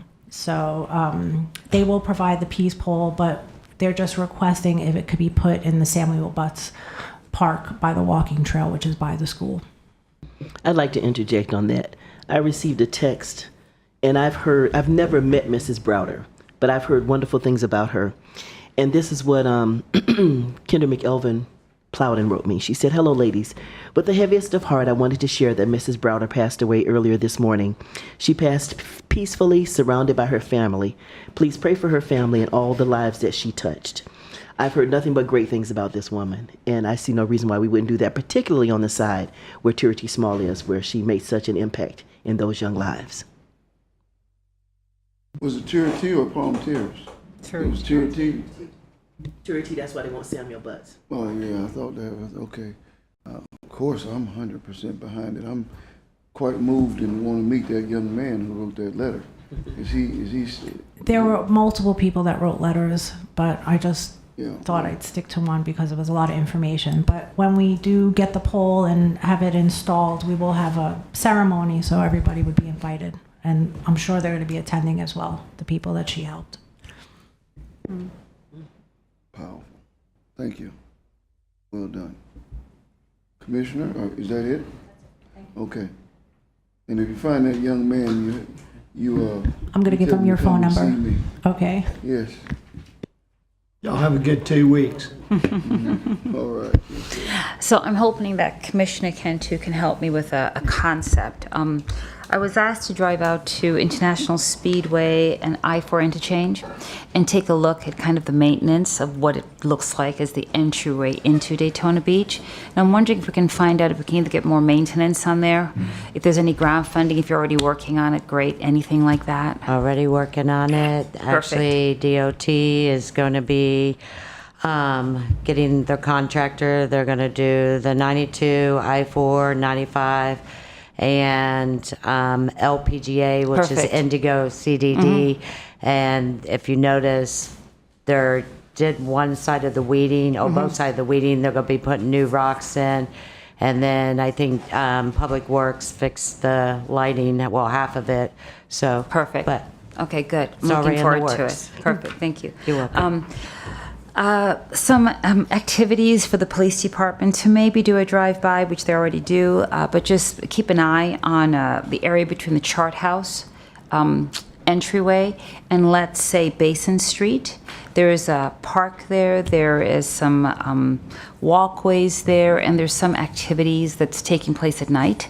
If we could please just pay attention to that, sort of, make little spot checks as we go through there, that would be great. And it would be on the east side of the road. Also, I'd like to know, what are our plans for City Island Rec Center? Have we made a decision at all? Are we discussing it? Are we thinking it? Are we doing another workshop on it? We've done this once, but can we get to a place where we can make a decision? I say that. I drive over the bridge regularly, and I see the park, fantastic, great improvements. It will be maintained, right? I see the marina, gorgeous, gorgeous marina, right? I see the sign that says $30 million park, Jackie Robinson Ballpark coming. I see Beach Street. And then I see the City Island Rec Center. And we've been doing that for a while now. It's just been on hold. But could we get to a place where we make a decision? Is that possible? I'm not calling for it tonight, but I'd like it to be on the agenda in the next month so that we can move forward one way or the other. Either invest in it and allow it to continue on in some fashion, RFP, do something with it, or we don't. And we just start to move forward. But we cannot leave it looking like that when everything in the surrounding area is improving. Can't leave it like that. Commissioner May, I totally agree with you. I would like to see it on there next month. Okay. As a decision. Or a vote, as a vote. Okay. And I do recognize that residents put time and effort into it, so we don't know which way it's going to go, but we have to make a decision. I think we do have some ideas that are going to come forward on that with a plan. Do we have a date? Second meeting in October. Okay, so there is a plan right now, second meeting? Okay, perfect. And then at that time, if we like the plan, we make a decision. If we don't, we vote, we make an emotion, we try something else. Okay. There's that. So we had... So that is a plan that's coming before us. You're sending an actual plan, or... Yes, the staff has been working with some of the individuals that were on the committee to look at options, and we were planning on bringing something to you all to decide. Do you want to go with those options that deal with demolition and are find funding to renovate it completely? Okay, thank you. When will the ballpark be completed? Do we have a sense of, Okay. When will the fire station be in operation, the new fire station? That must be Drew coming out with a time. No, I'd like it, if we have an idea, if they say a year or 2 years, I mean, that I helps don't me know a the bit. time. Do you have the exact timelines? Or are you just coming outside? Okay. The Jackie Robinson PDL building, phase 1, is expected still to be completed in January. Current target. And there's a phase 2, yeah? And then we've got phase 2, which is or 2A, I suppose you call maybe, is a seawall. That construction starts in November, and then we'll be bringing back the final piece, which will be the fan improvement areas, the concessions, restrooms, some additional seating opportunities, whatnot. That'll come back to you at a later date. So we're thinking 2026, 2027? I would say completely done. It could be as late as 27. Okay, and I say that. We have to work around the baseball season, so there's some. Okay, all right. And I say that because we're going to have a lot of visitors coming to check out the facility, either as it's being constructed or when it's done. And I would like for them to see a comprehensive picture versus a partial picture of, if that's possible. So that's a consideration, right? If we're saying that all the phases are done by 2027, hypothetical, right? Then that gives us a little time if we need to do something with the rec center to actually start and maybe finish. But if we see no future there, then we can't leave it like that. Right? I don't think. So we'll see about that. So yes to Commissioner Cantu and the interchange, and then also, yes, I'll be there on the 23rd of October for you. 22nd. They're going to keep me straight. They're going to send me a reminder. I'm hoping. Just keep me on track for that. Thank you so much. All right. All right. So then let's go to the chart house. So I was taking a drive down the area. I noticed the chart house was closed and they had some construction dealing with water. I received some correspondence from residents at Marina Point, and I just want to read it to you, and with the hope that maybe we can facilitate, maybe we can help, maybe we can be involved. What I want you to imagine is the potential of you're living somewhere and every so often there's a water main break and you can't do anything about it, and it happens intermittently, right? So right now the chart house is closed. Right, they're doing some construction dealing with the water issue. So I just want to read this into the record, please. It says that first and most importantly, the Daytona Beach City staff of the Utilities Department were nothing but nice and professional to the residents of Marina Point. They did their job in a manner that we all should be proud of.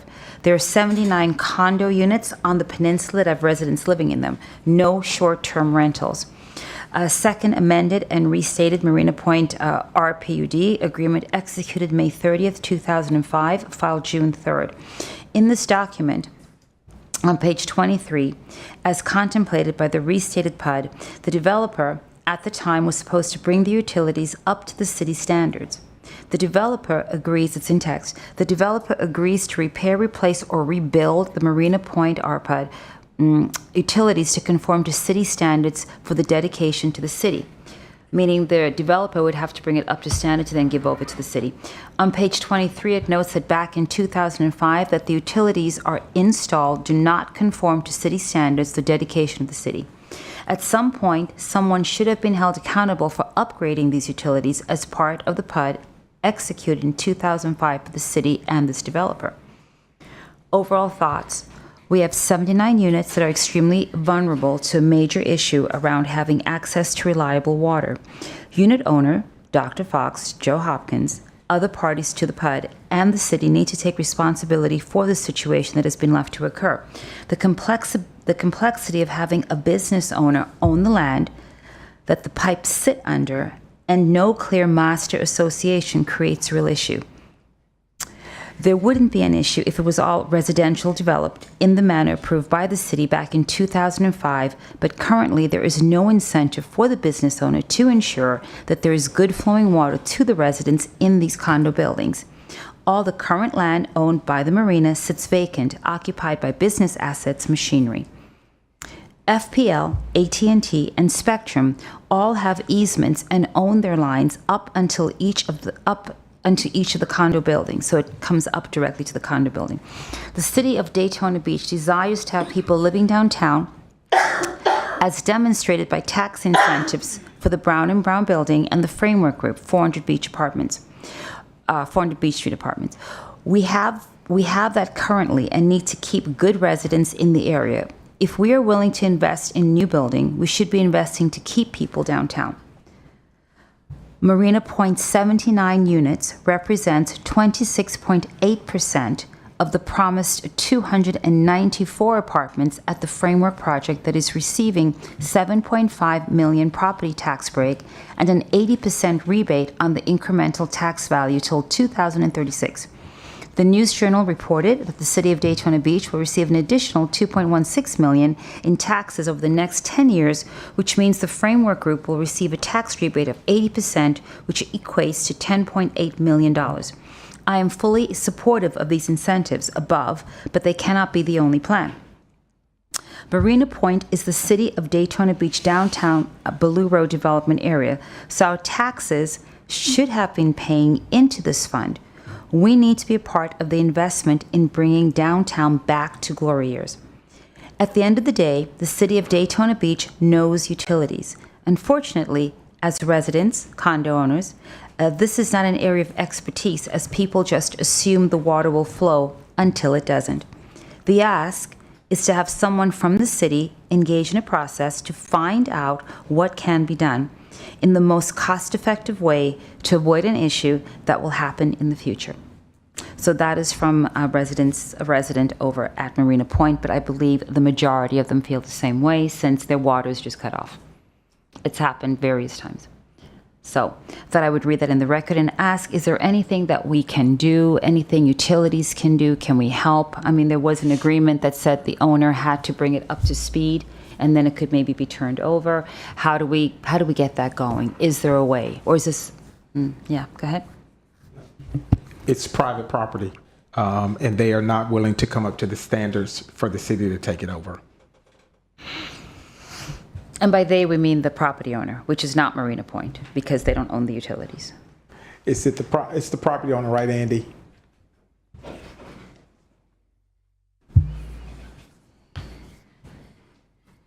Andy Holmes, Assistant City Manager. Yeah, the property owner needs to, like we treat every developer, and including the developments that are referenced in the letter, they need to give to the city a utility that meets our standards. Those utilities there were not constructed in accordance with our standards, and that's a large reason why they're having the problems they're having. And there's no reason why the current ratepayers should absorb those costs. Okay, all right. Well, how much would it cost for them to come up to the standard? We have not done an evaluation of their private utilities to know that. It could be a considerable amount of money. So we would have an idea of what would bring it up to standard. Could we do an assessment of that to give them an idea of what we require at a city level? We could, but they would have to hire a design engineer to do that and to do plans and do the construction to bring it up to standard. That would also be their responsibility. Just like every other developer. They want something from us to help them. It's the residents that want something for us to help them. But do they own these parcels individually?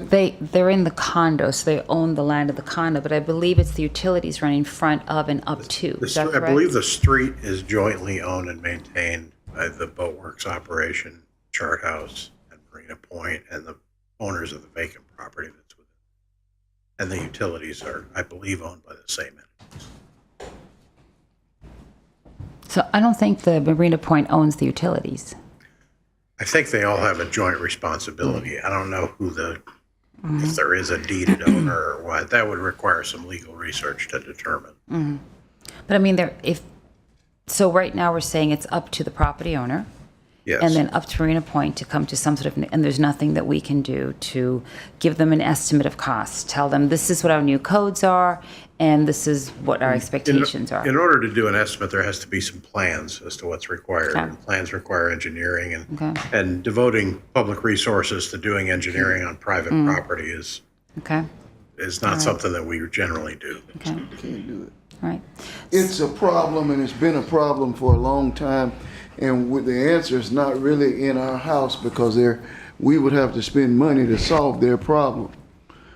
But if they knew how much it cost, and they were individual owners, and they make a valid argument about the use of TIF funds to attract another business, I would be willing as a body to think outside of the box about how we could help them. But they have to do the legwork and do the work to know how much it costs. Okay, but there is an opportunity, if they were to do that, that we could potentially use some TIF funds. Well, I don't know that. That's an outside the box thought that they suggest. It's obviously what Yes. they're Yes. alluding to in their Yes. suggestion. I clearly want the parcel to be successful, but it's not an advantage to the residents of Daytona Beach to really pay for that. And if I were a taxpayer, I would say, why would we pay for that? But if they know how much it costs, at least we would have some idea to say, what can we think of? What can we do? Because we want downtown to be successful. And I appreciate that. But I don't know that, Right. I don't know at the end of the day, I would personally be supportive of that. But I'm always supportive of knowing the facts and then having all the information that gives us the ability to make a decision. But I appreciate the fact that it's at least a conversation that we've started. We're at least exploring some ideas, and so I appreciate that. Thank you. While I'm on the topic of Marina Point, so as I'm driving through there, I'm coming out of the entryway, and I had noticed there were some people with scooters on the Sweetheart Trail, which is perfectly fine, until the moment when they hit your car.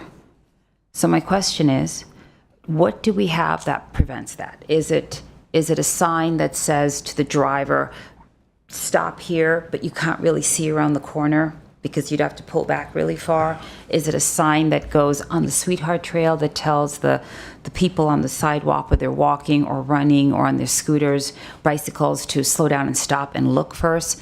Is it a circular mirror where the driver can see what's coming on down the road? Is there anything like that we can do there? There are, at each intersection, there's either a stop sign or a traffic signal at the intersections.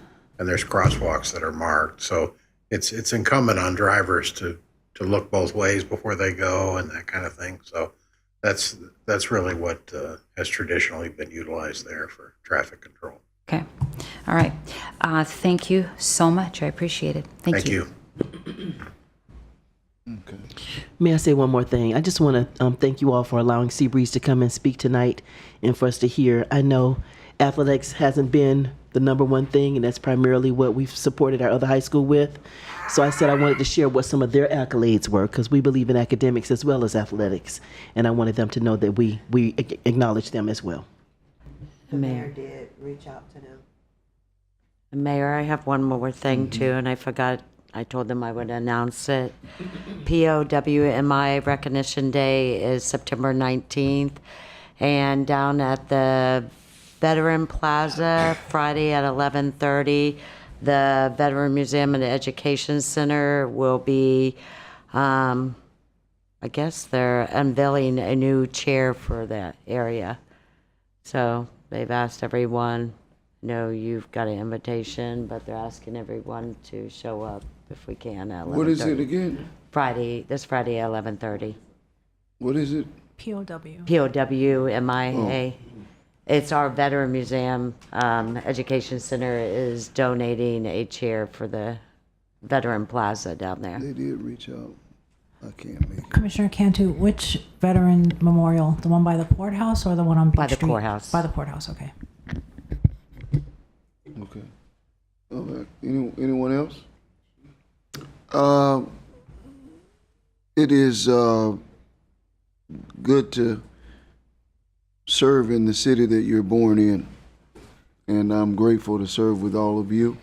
And we are entering a busy season, getting ready for holiday season. Schools are moving expediently, already 6 weeks in.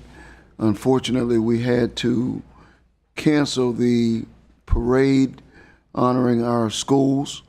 We are going to try and imagine that process somewhere, hopefully around the Christmas parade. We will be able to get the same schools and hopefully others, including Seabreeze. We would like to see them join the parade activities if possible. But we're getting ready for homecoming for Bethune-Cookman. So a lot of busy hometown, homegrown activities, Oktoberfest coming up. Just a lot of energy in our community. So I'm grateful to see so many changes in the city that are positive and so many good things going on. The things that Commissioner Henry mentioned as it related to sidewalks, there's just so many moving pieces to making for a great city. And in those areas that we are lacking in, there's always something new that needs to be done. The issues tonight that were addressed and brought up about the beach or beach side, what you just brought up as it relates to the marina and the folks there at Marina Point, just so many things. Not sure who was able to get or brought Seabreeze. Was that you or Commissioner Strickland? It was a good idea, and we're glad to see them join us. And hopefully they will be able to join us also, because there are things that they need to do in order to fulfill their part of the partnership of the level of support that other folks get. So the street runs both ways. With that said, do you have anything, Mr. Manager? No, Mayor. No. Okay, that concludes our remarks as a commission. We are now excited to hear from the residents and the visitors of Daytona Beach who have insight about how we should be doing business. Okay, our first speaker is John Navarra, and on deck is John Nicholson. Good evening, John Navarra, 168 Springwood Drive, Daytona Beach. Happy Constitution Day. I am a American government teacher at a public high school in Daytona, and I know it's been a challenging week for our democracy and a challenging week to be an American government teacher. I am hopeful that our celebration on July 4th will invigorate our democracy, and I was honored to be able to run twice for the Florida House of Representatives, and our democracy supported my election, and it was an honor to try to represent our community at the state level. And also Lisa Lewis, our supervisor of elections, was here earlier tonight, and I've got to commend her that the elections I ran in were absolutely 100% honest, 100% flawless, and that's a credit to our county and a credit to our community. And I I'm looking forward to a good July 4th celebration, and I think it's very important for our young people and for our community that we have a very positive, inquisitive look at our Constitution, something that I honor. And I was teaching the other day in my classroom, and I called it the genius of our Constitution. I believe it is a really important and somewhat perfect document that governs how we live. And so it would be really important at this time for Daytona Beach to be a model for a celebration of our founding principles and a bringing together of everyone in our community. I'm sure that'll happen this July 4th, and it's probably needed more than ever. So thank you for all the people who are working on that. and I look forward to having a good celebration. I was around for the July 4th, 1976. I was only 12 in a small community in Nassau County, New York, and we didn't have too much of a celebration. But New York City did, but I was kind of young to get into the city, and my father worked at the World Trade Center, and he didn't like to go to the city 6 days a week. So we almost never went there. But I think it's going to be a great celebration, and good luck, and I'm looking forward to it. Thank you, and have a good evening. Yeah, and thank you for pointing that out. And I would be remiss if I didn't remind folks that the city, using ARPA funds, used, I think it was $60,000 to enshrine many of our great documents, including the Declaration of Independence and the Constitution there at the Riverfront Esplanade. And even had the declaration on my shirt from Monticello. I visited there a few years ago. I go all around the country in historical sites and all that, a lifetime practice I've had. Yeah, okay. But thank you. Thank you. Okay, our next speaker is John Nicholson, and on deck is Tom Russell.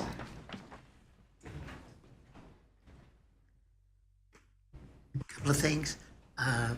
None of the councilmen from the the county council had read the article Sunday in the paper. I'm wondering how many of you read the article on Clyde Boris Landing. Oh, I read it. 5 pages of really dishing that community. All right?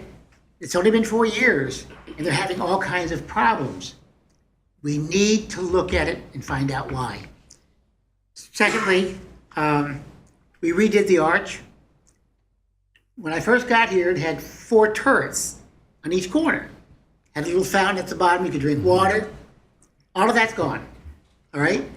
Most of the coquina was replaced.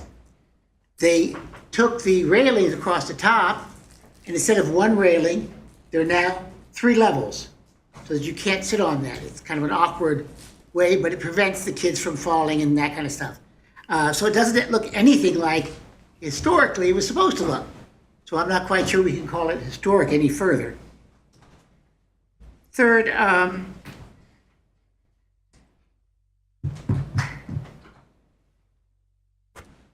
wondering if we could really make Biketoberfest a 10-day event. I opposed it years ago, before we had the garage, before they turned the speakers in, when Bike Week was horrible. And she promised us that it would only last 4 days, and there would only be 32,000 people. Well, guess what? It reached 32,000 people the second year, all right? But the problem is now, the vendors don't show up because it's only a 4-day event. So they go to Ormond, they go to other places, and we're losing out. They set up on Beach Street, on Bay Street, 4 days earlier, but yet they can't vend, they can't sell liquor outside, they can't have music. Everything is there, but they're twiddling their thumbs waiting for 5 days until they can have the event. It's a really waste of time for them. It's a waste for the vendors. The vendors would like to come for 10 days. We're giving all of that money to Ormond, to South Daytona, to DeLand. They're all taking advantage of it. Now that we've trained the Main Street Bike Week to be quiet, there's no reason to believe that Biketoberfest wouldn't be as quiet. We have virtually, and I live there, we virtually have none of the problems we had 30 years ago when it was horrible. They have a parking garage that they can park. We've created a system where they can park right next to Main Street. So most all the problems are gone. I'm asking you to take a look at a 10-day event. Thank you. Our next speaker is Tom Russell, and on deck is Kimberly Hoffpower. Once again, Tom Russell, 603 North Beach Street, and I'd just like to talk about the CRA, though it's a dead dog. I moved here 1973, for those of you who are younger than me, for an opportunity in a business. By 1975, 76, that opportunity disappeared. And from that period, probably for the next 10 years, the downtown area, including these specific CRAs, was desolate. There were some shopping centers in the Daytona Beach Beltway, which is Nova Road. But more important for downtown was a new shopping center opened, Volusia Mall. And with that went the majority of the stores, the car dealerships, where Bethune-Cookman is now on International Speedway, and down North Beach Street, it all disappeared. So there was such a thing as a CRA. Now, what the idea of the CRA was to help a neighbor who was downtrodden and needed some help. And that was done by the state, but the county had to approve it. Now, some of these neighbors, who, by the way, contribute over 50% of the money that's in these CRAs, are, and not counting Daytona Beach, which you can spend your money how you want. Volusia County puts in the same amount as Daytona Beach. I don't have the amounts. Halifax Hospital, East Volusia Mosquito Control, Ponce de Leon Inlet, Volusia Echo, Volusia Forever, and the Downtown Development Authority. These are the taxing districts in 1985, and I don't know how they sign off on it, and Volusia County signs off on it and says, we're not going to collect any more taxes. And anything you get above it, you can use to develop the CRAs. Now, this is like a neighbor's house burns down, and everybody gets together and makes donations to help that neighbor, and the neighbor takes those things and goes out and sells them. That's what you're doing. Where is your moral? It could be it could be honest. It could be legal, but it isn't right. And what you said, Mr. Mayor, it's legal, but you know as well as I do, it isn't right. Mr. Fletcher knows how to finagle all the numbers. And I'm just telling you, you guys got to live with what you do, and there won't be any more CRAs. Thank you, sir. Your time is up now. Our next not gonna speaker listen is to that Kimberly anymore. Hoffpower, and on deck, I'm not sure what this first name is. Last name's Lee, 316 Main Street, Phaedra. Good evening. My name is Kimberly Hoffpower, 508 Ribault Avenue. I may not be from Daytona Beach originally, but I've fallen in love with its history. And the more I dig in, the more I realize how powerful and unique this city's story is. I am a cultural tourist. That's what I do. I travel for a living. And with that, I love history. So my research has recently focused on the Chitlin Circuit because of an article that the Hometown News did on the Allman Brothers, which then led me down a path that we have the Chitlin Circuit. What's that? It was a network of clubs and hotels where Black musicians performed during segregation. Daytona Beach has been noted as a stop on the circuit. When I was looking for it, they'd say it was a stop, but much of its story remains untold. They didn't know anything about our circuit. So I continue to explore what influence the local musicians, the local Black musicians had in shaping American music, even laying the groundwork for Southern rock. Yes, Jacksonville may take the credit, but we did the work. So tonight, what I want to speak about is a specific building, not all of the buildings, just one, the Campbell Hotel with the Stardust nightclub. They were a part of that story, and the Campbell Hotel is especially significant. It was the last known Green Book hotel and probably the last known Green Book building in Volusia County. and obviously Daytona. So that makes it rare and important. And then there's Mr. Elijah Campbell. He was the owner, and he was more than a hotel and nightclub owner. He was a fighter. He battled discriminatory liquor laws, endured repeated arrests, and still created spaces where the Black community could gather, celebrate, and thrive. His resilience and determination are written into the bricks of this building. The National Park Service has made it clear that the Green Book sites are vital to African American cultural heritage preservation. They represent resilience, entrepreneurship, and safe harbor during segregation.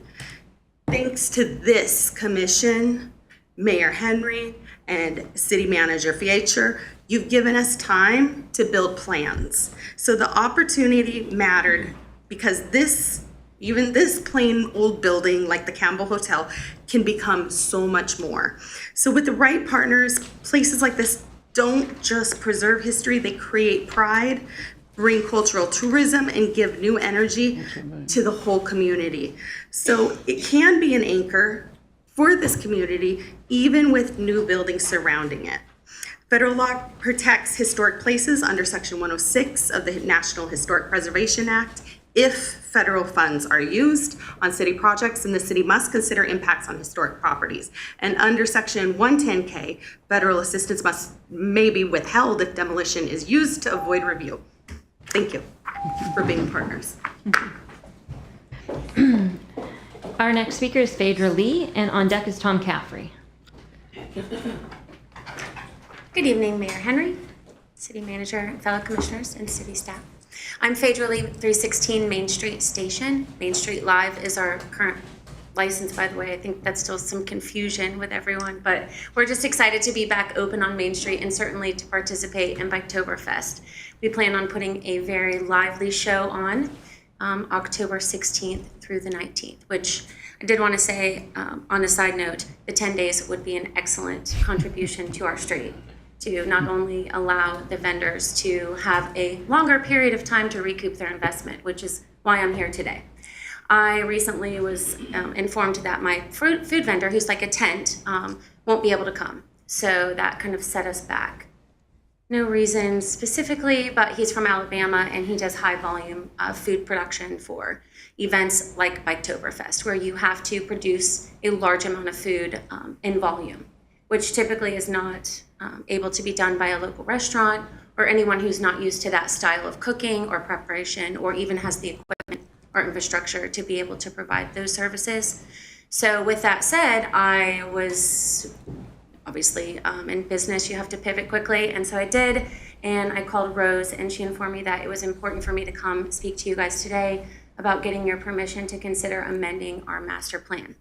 As you know, the city is very strict about the master plan, and as you should be, in terms of safety, awareness of what's going on in our town, and how to keep everyone having a good time. And so we would ask that you would allow city staff to consider changing our plan to allow for a more accommodating circumstance given this last minute change. We also feel that this might be maybe a chance to try something a little bit different than what we've done before. I know there's this conversation of food trucks, and so maybe this is a kind of a test bed for us to try something a little bit different by using Main Street Station as a place to attempt to build a kind of smaller food court area with three food trucks, I mean.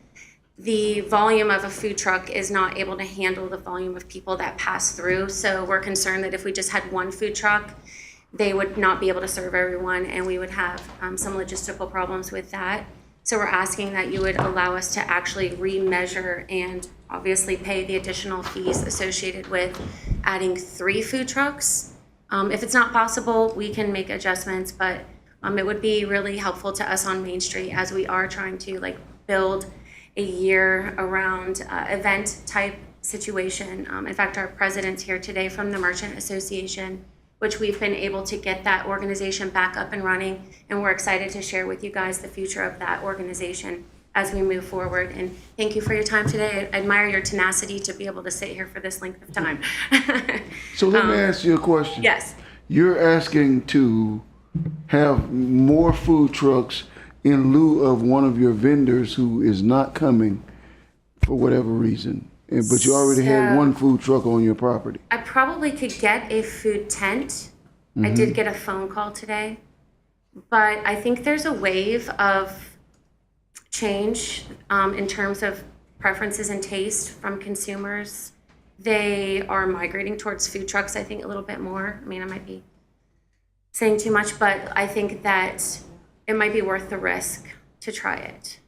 So if we can make it work. But you would normally have vendors on site with tents. We have not received any phone calls for vendors this year, which is another concern. Normally, we would have received phone calls. Oh. Not sure why. I don't know if it's, as the situation based on the circumstances of Main Street Station being closed for a period of time, maybe that's affected it. But, and I don't want to speak on behalf of others, but as you previously heard, a 4-day financial commitment to set up a tent, to pay for gas, labor, travel, and only have 4 days to recoup your investment, it's very difficult. And so we have noticed a decline in vendor participation. I understand. But it's always been 4 days, right? Yeah. It has, Well, I'm yeah. not trying to change I the think date. that, I know from my perspective, we do kind of say, oh, we have a pre-party and we have a kickoff party and we have a pre-kickoff party and we have a pre-kickoff, but we can't do any of the activities that are allowable under the festival permit. So we're restricted. And I think that, ironically enough, I was surprised to hear what I heard tonight, that actually there is a little bit of interest in extending the timeline. So.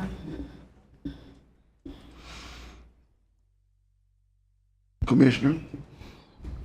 Can we just go ahead and make a motion to make an exception here and maybe go forward with this one time? So moved. Was that a motion? Yeah, I'd like to make a motion that we go ahead and grant this one time.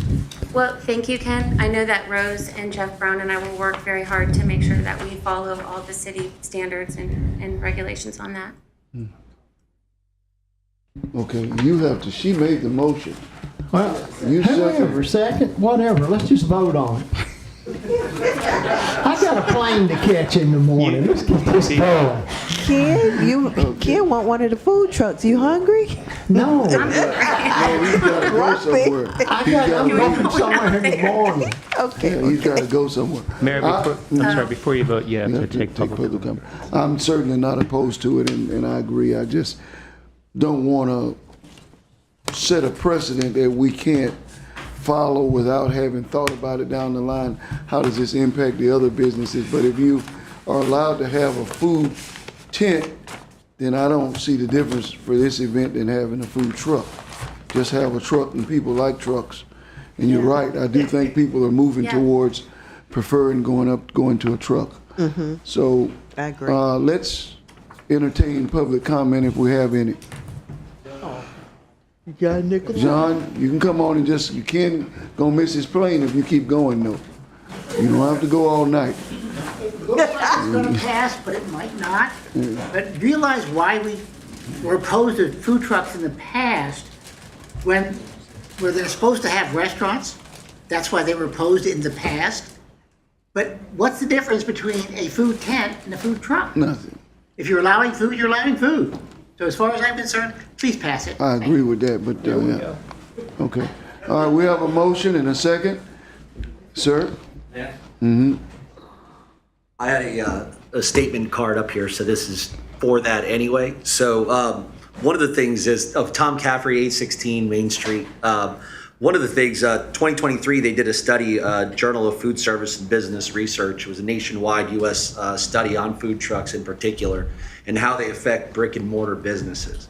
This study was vastly concluded that it helps businesses greatly to have food trucks in an area, especially one that's in a redevelopment district that is suffering on trying to find ways to drive business to those areas. Get people to come. Each food truck that comes there generates their following to that area. So the businesses that are there also get a nice bump.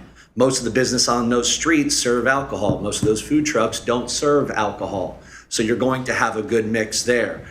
I don't know of many retail places west of A1A, but those few retail places that are there will definitely greatly have benefits to those things. So for me personally, as a brewery, I would love to have 5 other breweries if we had more breweries in the area. So I think more business generates more business, is always going to generate more business. So yeah, that's great. It's awesome that you guys are going to do that. Thank you.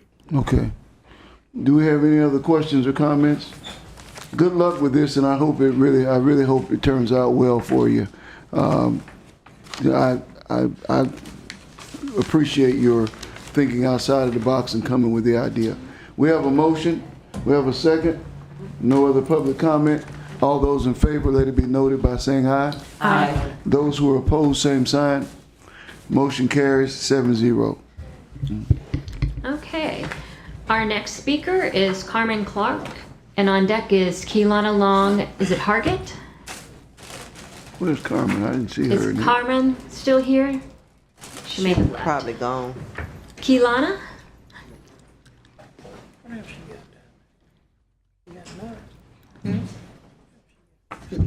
Okay. Our final speaker tonight is Emily Nice. Then he said, you know, he ain't gonna make his flight. He ain't gonna make his flight. I don't know. It might go all night. She's gonna lift K2 Good evening, everyone. I have a couple of things to bring up tonight. First, just an idea to share. Last year, about this time, September 19th, at the Downtown Redevelopment Board meeting, a discussion was made about the loitering, the security, and how it's coming along with the security company that was hired. And actually, our Daytona Beach police captain made a comment that it's been a valuable asset to improve the community there. So just as an idea, if it worked for them, could we make that work for A1A and their Main Street redevelopment area? And I really appreciate the conversation that was brought up for beachside security. As you know, I continually beat the drum for safety and cleanliness. And even though Seabreeze is not in a redevelopment area, certainly the CRAs affect the surrounding communities as well. So if this could be some type of positive idea that could be checked into, really be appreciated. And Commissioner May, thank you for bringing up the questions as to FDOT's update on landscaping and roads. I just wanted to personally thank Commissioner Cantu for her extraordinary work and diligence in cultivating a very positive relationship with FDOT, because that's how you get results. And she has worked so hard on multiple projects, including, I'm happy to say, the pressure washing of the Seabreeze and Oak Ridge bridges that looks a lot nicer. And also, I'm not sure if you all knew, but when she asked FDOT to come give us an update on A1A, which is so important to the businesses and residents of Beachside, she had already given them a 20-some page report of all of the safety issues, the improvements that were suggested to FDOT, and if there's ever a question as to why there aren't any workers out there right now, is because they are redesigning much of A1A. The engineers are at work. They took those suggestions seriously, and that's amazing. Thank you. All right. Have a good Thank evening. you. Good night, Daytona Beach.